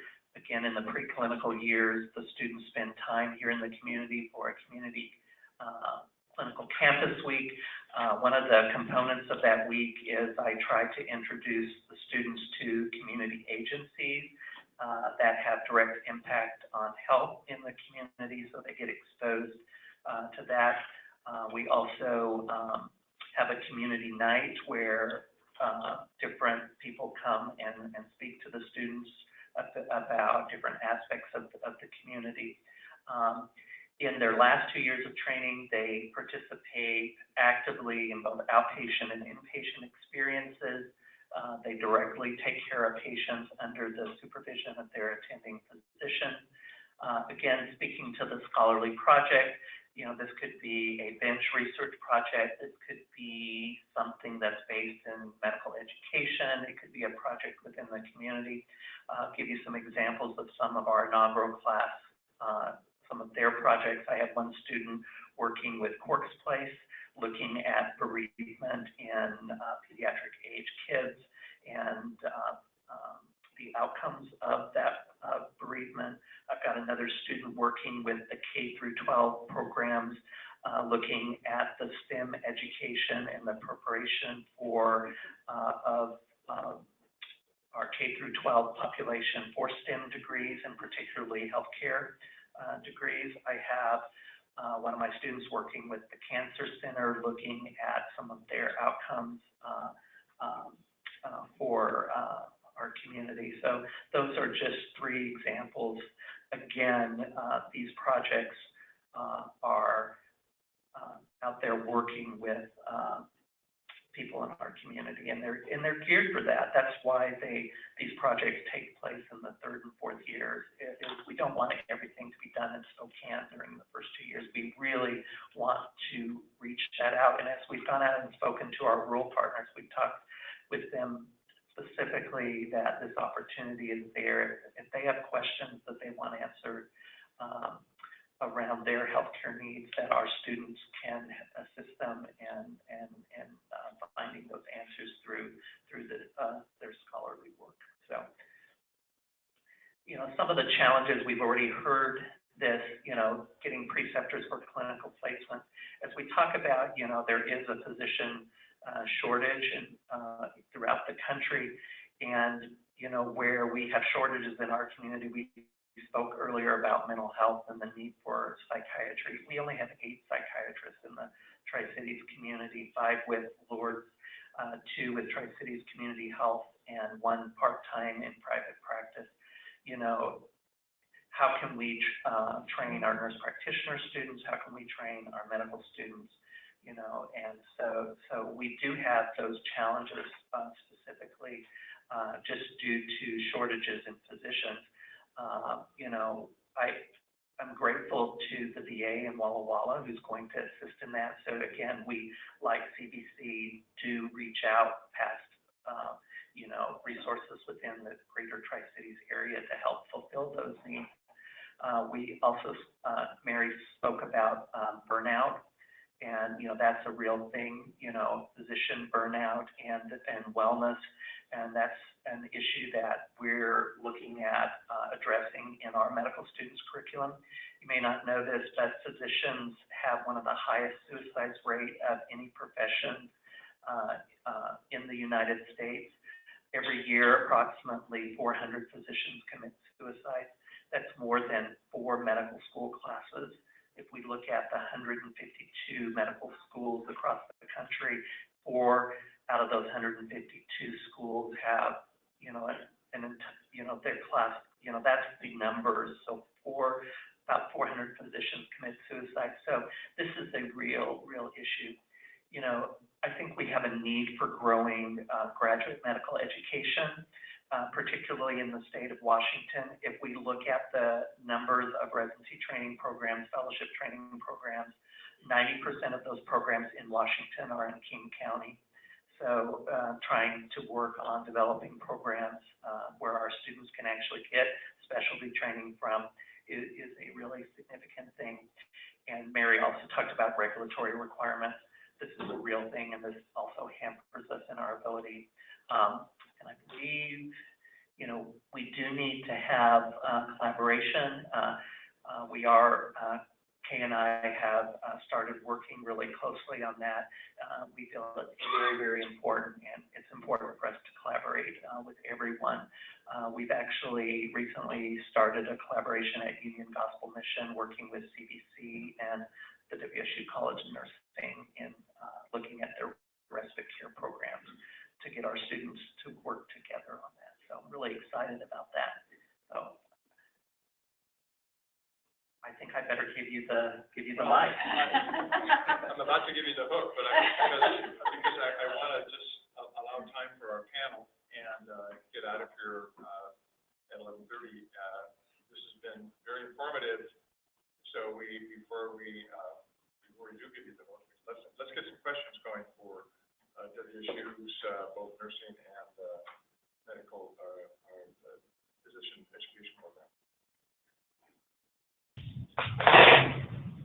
that plea for questions by saying, I'm a third generation Eastern Washington, and I am so pleased that we have this development in our midst right now.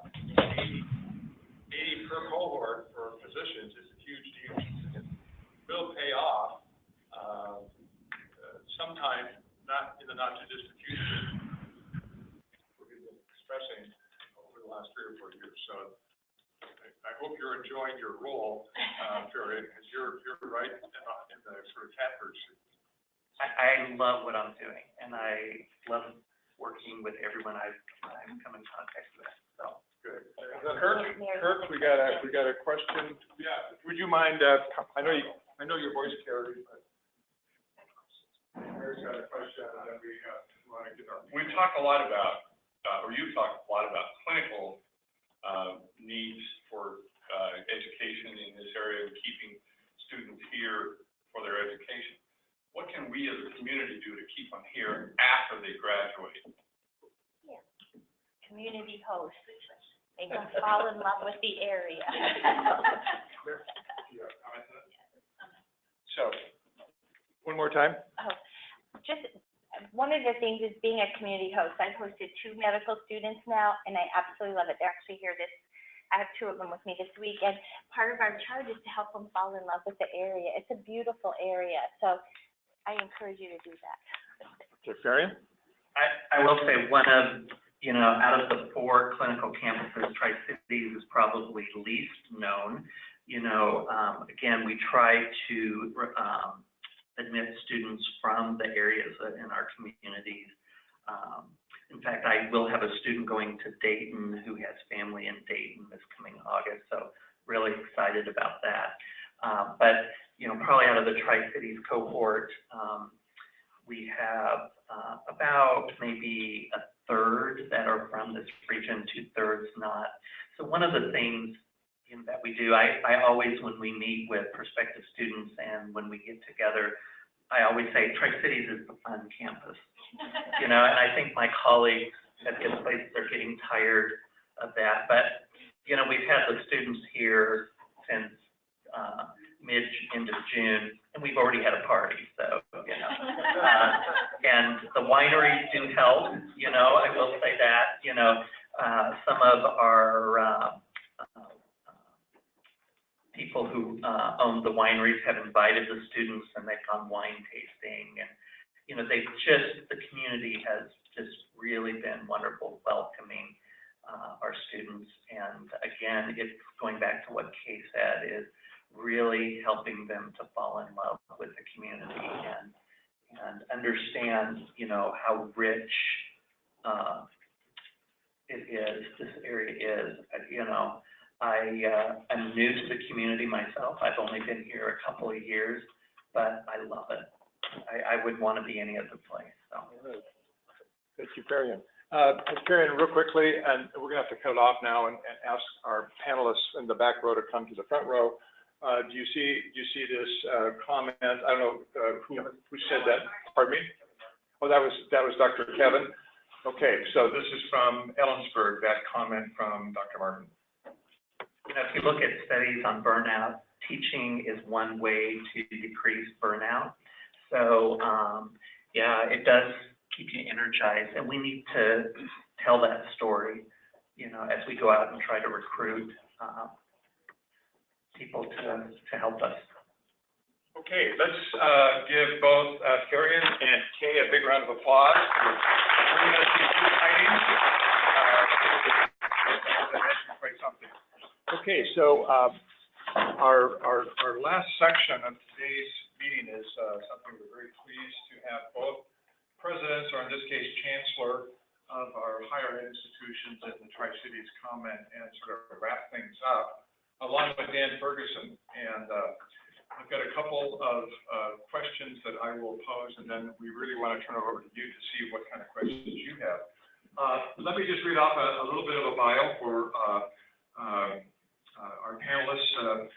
Dr. Sandra Haynes is the chancellor, as you know, from of WSU Tri-Cities. Before coming to the Tri-Cities, she was deputy provost and vice president for academic affairs at Metro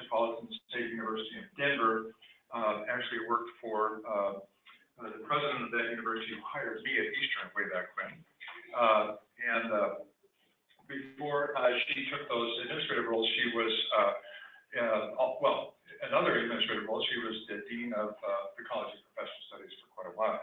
She is a psychologist, a licensed psychologist, and has authored many articles and book chapters on neuropsychology, punishment, applied topics in human services, and psychology in higher ed. She comes to us truly as a Coloradan. She has all her degrees from Colorado State University. So welcome, Sandra.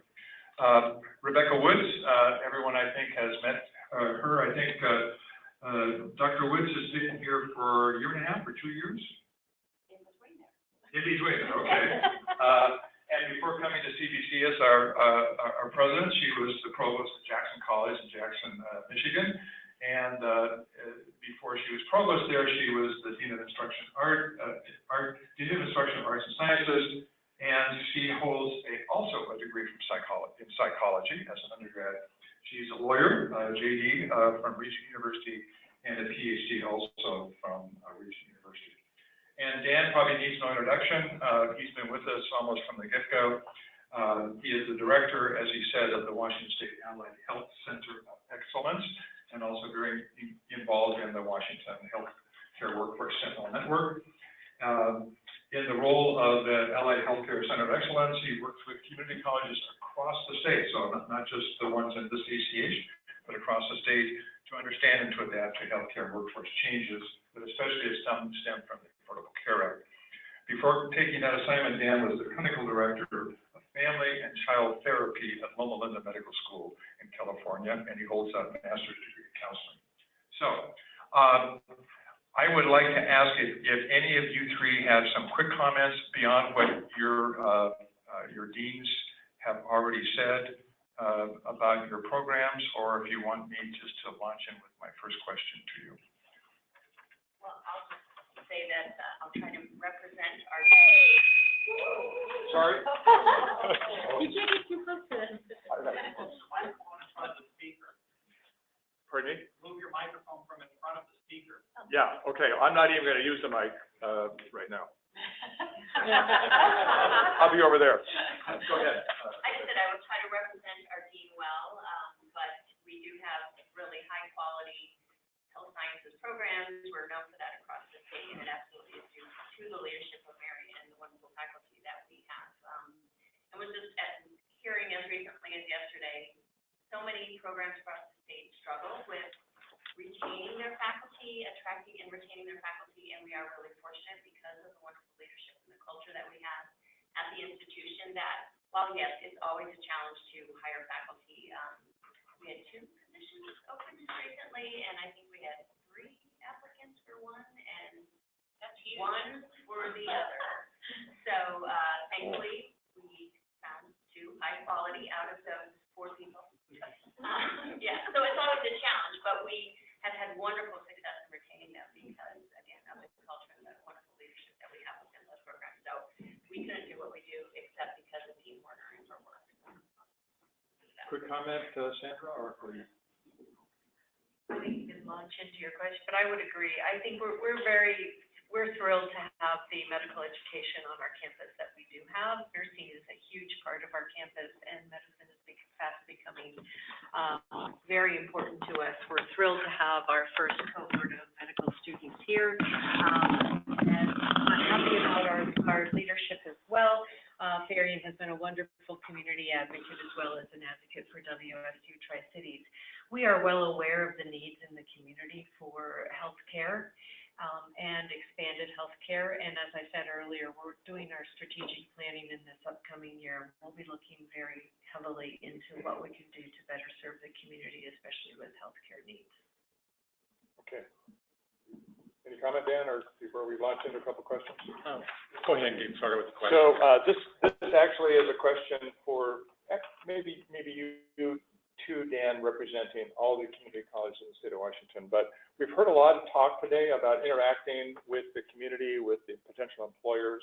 And so my question is, how do you do that? How do you go about interacting with the communities that are the employers that you hope your students will find a useful and fulfilling career with? So Anybody want to take that initially?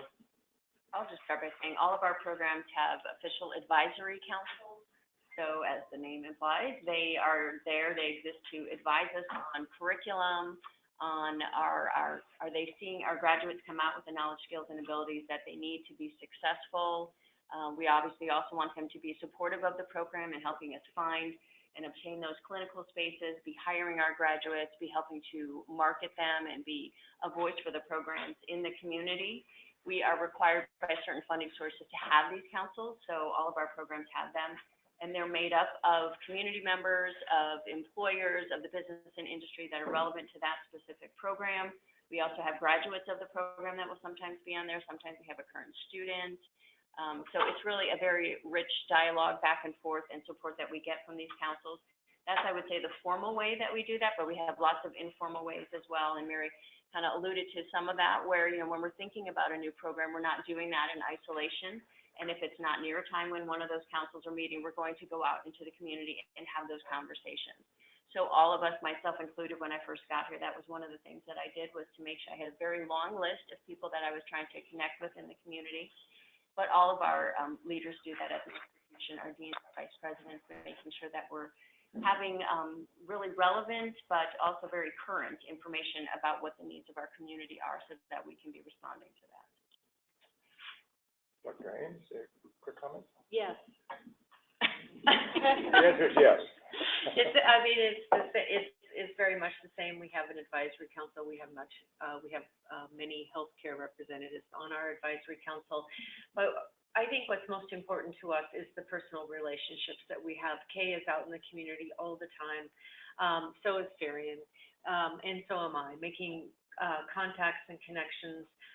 We make sure that we meet with people on a regular basis, the people who can impact our programs and can let us know how we're doing and how we're not doing.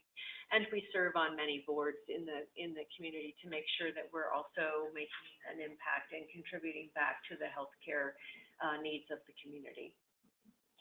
And Dan, representing all those CCs across the state? Yeah, and so in Washington State, we have 10 centers of excellence. One of them is healthcare, and I direct that one. And one of our areas of focus is to help colleges develop very strong partnerships and really understand kind of the science of collaboration using like collective impact principles, thinking about how do you develop mutually reinforcing activities for both industry partners as well as the academic partners. And I think that's a key area that even though you've been in education a long, long time, you don't necessarily recognize kind of the speed of industry and how industry wants to move. So our role within the community college system is to really make sure that our academic kind of almost clients, I would call them, understand kind of what the best practices are around engagement and collaboration. Okay. So second question, and then we're going to open it up for all of you. All three of you, as I mentioned in your brief bios, have a background in psychology or counseling. And I think Dan knows this, but maybe the two of you don't, but a very large part of what we're doing in the ACH is integrating behavioral health and physical health. So we heard a bit of a comment on this from Mary from CBC's perspective, but maybe you could take it a little further, Rebecca and Sandra, and sort of talk to us about the awareness of that paramount place in healthcare right now of behavioral mental health. Thanks. Sure, absolutely. We were approached, I don't know, maybe a year or so ago by Senator Brown, who was hearing from a lot of constituents in the area about the need for more employees actually stepping into this area. So, and was asking if there was something that we could do to be helping. So we have a program development individual who started doing a lot of research, got a hold of the statewide report, and just looking at what the specific needs were, and then also what are some of the programs, because a lot of these programs, a lot of these positions require a 4-year program. And so while a community college can offer some limited 4-year degrees, we didn't know if there was anything specific that would make sense. And again, as Mary said, we don't want to be educating folks that are not going to be needed in the community. So what we ended up coming up with from that research was we looked at a Associate of Applied Science, specifically like as a mental health technician, and then also a transfer degree that would be in social work. So we are, the feedback that we got for the Applied Associate's degree didn't seem that perhaps would be of benefit to our community. So as Mary said, we're not going to go down that road until perhaps that feedback changes. But we are completing a transfer degree, so being Associate of Arts, that students would then transfer right now would be to a transfer degree to Eastern into their social work program. And then as soon as Sandra gets hers up and running, we will then also do the same with WSU Tri-Cities. I will say this absolutely is a huge area of concern for colleges across the country. I mean, seeing the mental health challenges that our students are having, it has been more times than I would like to even mention that we've had a student, on our campus in the past year or so that has either been threatening suicide and had a lot of really close calls where we had some issues that we had to address quickly. And a lot of times that has then ended up escalating into a behavioral issue where it was a concern for the safety of the campus. We've had a lot of our, some of our employees that were impacted by suicide personally with their family members. And so all of us are impacted by this in some way. We did have the mental health first aid training available on our campus, and we'll be bringing that back as well. It's something that all of our employees need to know, especially as we're working with students in the classroom. And we do have licensed professional counselors available on our campus, and are looking, again, at a way that we can expand that within the resources that we have available. Thank you. Okay. Anybody else? If you've heard us talk before together, I always say this, and I'm just going to say it again. I hate following her. All I can say is, ditto. We're very much the same on our campus. She comes up with some very wise things to say. Mental health is a huge concern on college campuses.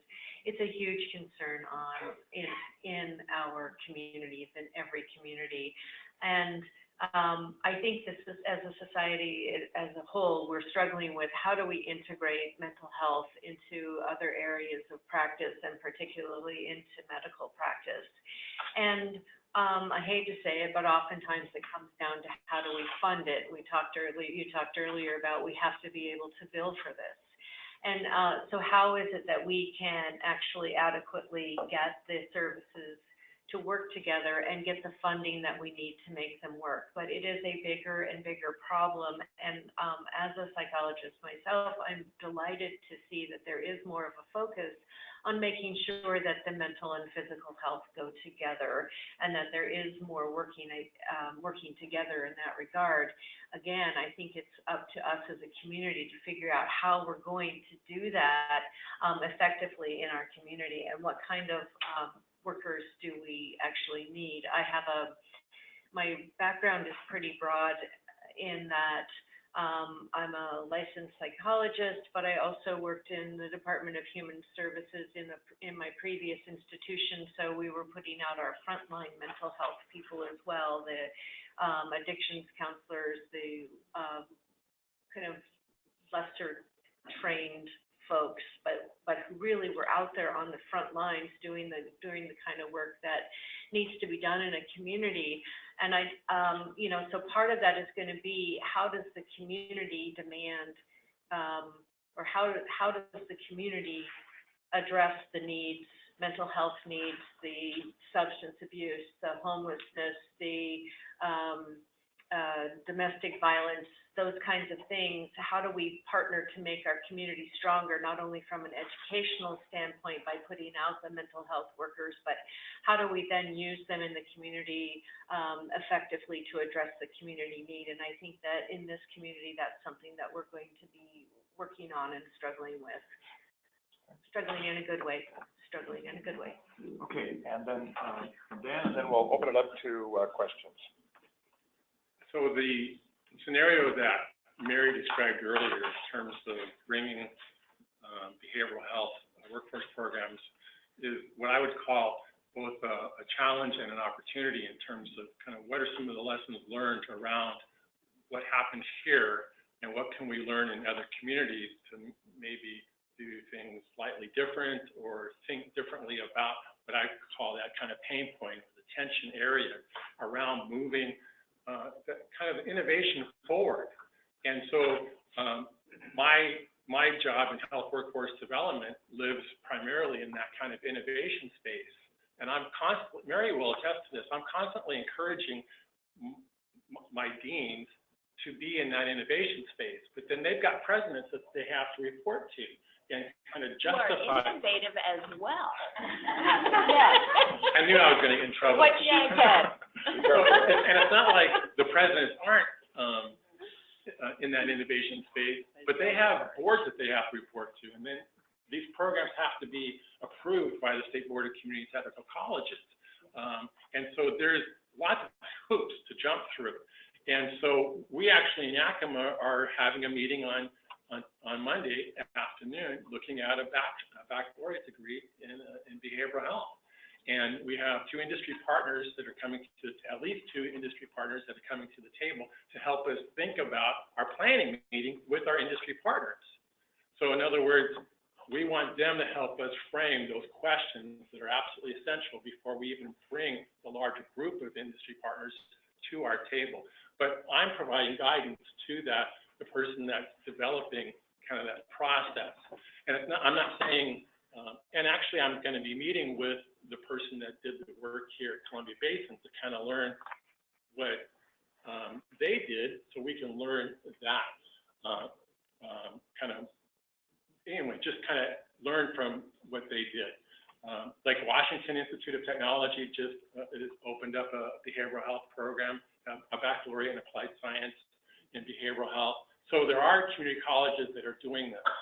I can tell you that it's really important to engage industry in this conversation and people like Jorge in this conversation.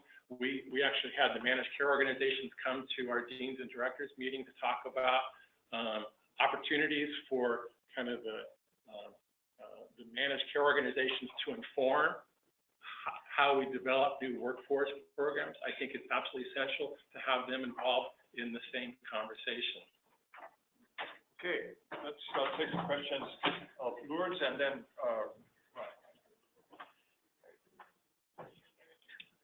sorry, we got a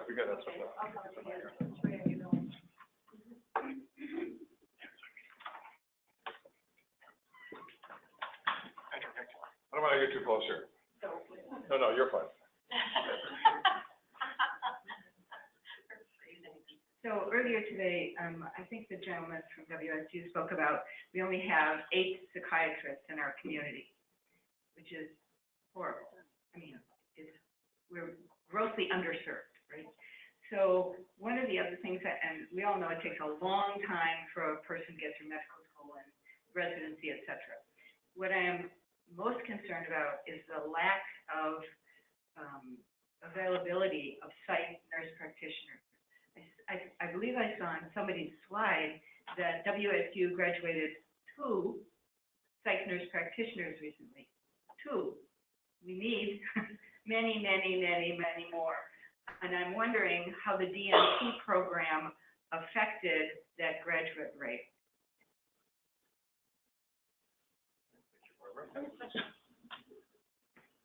Okay. A little bit about that.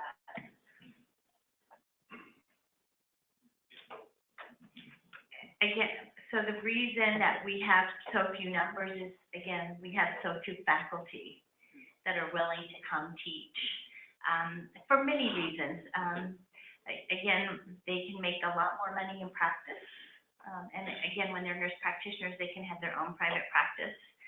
They set their hours. We've just recently brought on a psych nurse practitioner teaching. She's there full time now. So we're hoping that as we get a few more faculty in the graduate program, we will be able to bring on more students, but we have to be able to support them with faculty here in the Tri-Cities. So the good news is we had 2. And we have a new one starting. I think we have 2 currently in the program that are nurse practitioners, and we have another one starting. So slowly but surely we'll be getting there. So again, again, we're kind of at a chicken and egg issue with all of this.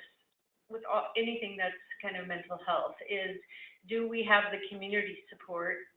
Do we have the faculty that we need to support the kind of issues or to support the professional training that we need to have? And it is back to that whole idea of we've got to work in concert. Higher education's got to work in concert with the community to make sure that these needs are met. And if it's not nurse practitioners or it's not psychiatrists, can we perhaps look at the social workers? We are looking seriously at social work. Can we look at social workers to fill some of that gap? Can we look at the licensed addictions counselors to fill some of that? But again, we can't do it in isolation. We have to do it with the community. Okay, Ronnie? We got about 5 minutes. You want me to stand up or? No, you're fine. You got the mic. I'm Ronnie Batchelor. I work with LARC, and I'm privileged to work with their True Blood program, and I do mobile outreach with a team of people, mental health professionals. And our base clients have interactions with police and are suffering from homelessness and also mental health and addiction. Most of the clients that I work with are very vulnerable and difficult to work with. So a lot of times they fall out of place. My job is to come alongside, support them, get them into services, and get their needs met. Recently, because you were talking about homelessness, you were talking about the mental health piece, I'm a certified peer counselor, and the learning that I have, the education that I have, is not balanced with higher education. It's my lived experience, and I'm capable of coming alongside and asking them what is going on and how can I help them succeed. And I think that when you have boots on the ground and you have those supports put in place, the higher education staff, it's not as inundating as it could be. Some of the clients that I see are 3 months out, 6 months out from getting any kind of mental health services here. So the equity for that is not here. And we do need more to be able to support the client base, because it's pretty inundated with people. But when you get them their housing first, or you get them their shelter, you get them into services, medical and mental health, and you get them the things that they need to be successful and stable, they do well. And just giving us a short little story, I just worked with a gentleman that was 10 years out on the street, mental health. He does not suffer from SUD, but his mental health stability was not there. We were able to get him into services.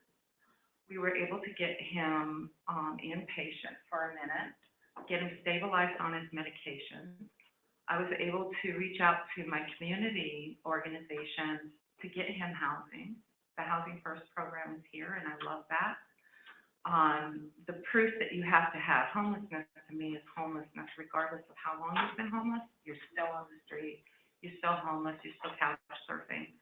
There's no stability in that. And when you are experiencing mental health and you're experiencing addiction, that is the crisis, regardless of how long you've been out there. Some of these things need to change. We do need more doctors. We do need more mental health professionals. But we also need to have people like myself educated in a way where we can do the outreach without stigmatizing those with mental health, get them the help that they need and the stability they need so that they can be successful in their support system and medical. Any feedback to that? Okay, Carol? So I just wanted to brag on our navigators for a bit. We have been introducing the integration of different types within our program, And recently, we had a really innovative project with Chaz Health, and I'm going to have Martine talk about that. Yeah, so going back to kind of Dan's comment earlier to be on that innovative mindset, we started working with Chaz Health in Clarkson, which is a dental clinic, and we're doing practice transformation with them. And going into, the meetings, it was kind of brainstorming, how are we going to make this work? How are we going to model the patient-centered medical home to fit the dental clinic, and specifically the bidirectional integration. They're a dental clinic. How do you do that? But they're a great team. They're really good to work with. Every meeting that we have with them, Jenna and I share that location together. They really have great stories of the work that they're doing, how it's impacting their patient population. One of the things that they did, they introduced their PHQ-2 to their practice. And they had some challenges because staff weren't familiar with what PHQ-2 was or how it was being used. So they did some education with their staff to get them ready for this new implementation of the PHQ-2, which was something that they had never done. Patient health questionnaire. So it's just 2 questions evaluating their mental health. And this patient, one of the patients that they did the questionnaire on, came back as needing behavioral health services, and they were able to connect them with behavioral health services, even though it's dental clinic. The good thing about them is that there's literally 2 blocks or 1 block down the street they have quality behavioral health, which they can connect them with mental health resources there. They also have a big network in Spokane and in Idaho in their Lewiston area, which they're able to connect those patients. And even that patient that was identified as needing behavioral health services, came back after he had his intervention with behavioral health and actually thanked them, because without asking those 2 questions, that patient would have slipped through the cracks. And that's what we're trying to fill, those patients that are falling between the gaps of healthcare. How can we support those patients to get the services? What Ronnie was saying that they need, they've also been able to get a patient that was on a 6-month wait list to get a PCP, to get them a PCP within 2 weeks, I believe it was, within their network. So, this work is actually working. Okay, last question. Our chair of the board of the GCACH gets that honor. You get the last question. Is this a comment or a question? It's a comment. Very quick, yeah. So just in the spirit of practice transformation and patient-centered medical home, one of the things that I haven't heard come up that I think would be very helpful to all of us, and I don't know how much of this happens with any of the disciplines, but I think one of our biggest challenges in primary care, in any discipline, I don't care what it is really the issues around health literacy. And health literacy, I think, could be seen as a whole population health issue in itself. And the amount of time that all of us spend on trying to help our populations understand the priority of medical homes and the value of using your medical home for everything. And while I support things like, having immunizations everywhere you go, I would much rather see that fire truck pick up all those kids and giving them a ride to their medical home, so that they can reinforce the importance of going to their medical home for everything. But so many of our patients don't understand how to use their medical card, what a primary care provider is. And I don't know where that fits into the institutions on how they support those conversations between a medical assistant, a nurse, a doctor, a nurse practitioner, and how they can support that with the patients. But it's something that you don't hear talked about enough, but that really is the foundation of what we're all trying to achieve under patient-centered medical home. So I would just ask you to think about that with the curriculums that you're working on. And you, one of you or all of you do get the last word since you get to be panelists. So, go ahead. I was just going to say, in our nursing program, we actually have a very generous endowment from the GCACH Foundation. in nursing. And one of the things that we've been recently doing with that donation is to look at how best to use it. It is to support faculty in nursing, but can we do more with it? And so we are looking at that right now. We have a task force looking at that right now. And one of the ideas that is coming out of that is, can we be a center for interprofessional work? Can we make sure that our nurses and our doctors, our MAs and everybody is communicating well, and can we integrate that into our training? Because it is important, and it's becoming more and more important. And so I agree, it is up to the educational institutions to make sure that that gets into the curriculum and gets integrated into the culture of healthcare from the very beginning. Other comments? I was just going to say, we do have, a lot of times, some part of the clinical experience will be having the students go out and do education. That was specifically what was coming from was our dental hygiene students do a lot of work in educating. They're going to the hospitals actually as part of their clinical experience and be working with patients there and educating them. But it's on oral health.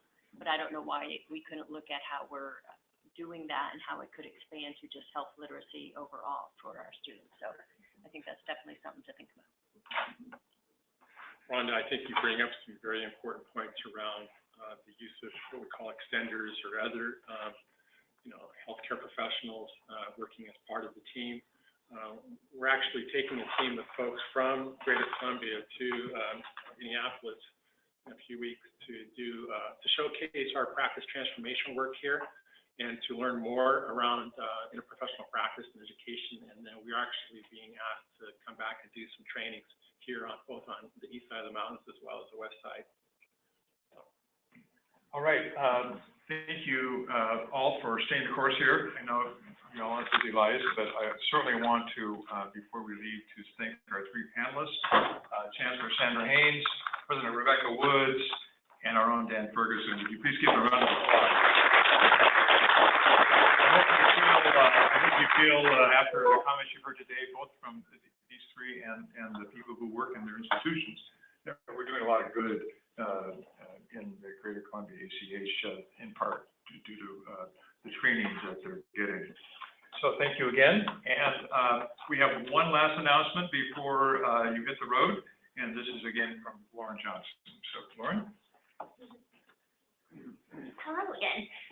So in case you didn't know, we are having a transitional care and disease management learning collaborative. It's free, so why not attend? It's a 2-day event. It's August 1st and 2nd at Pacific Northwest University in Yakima.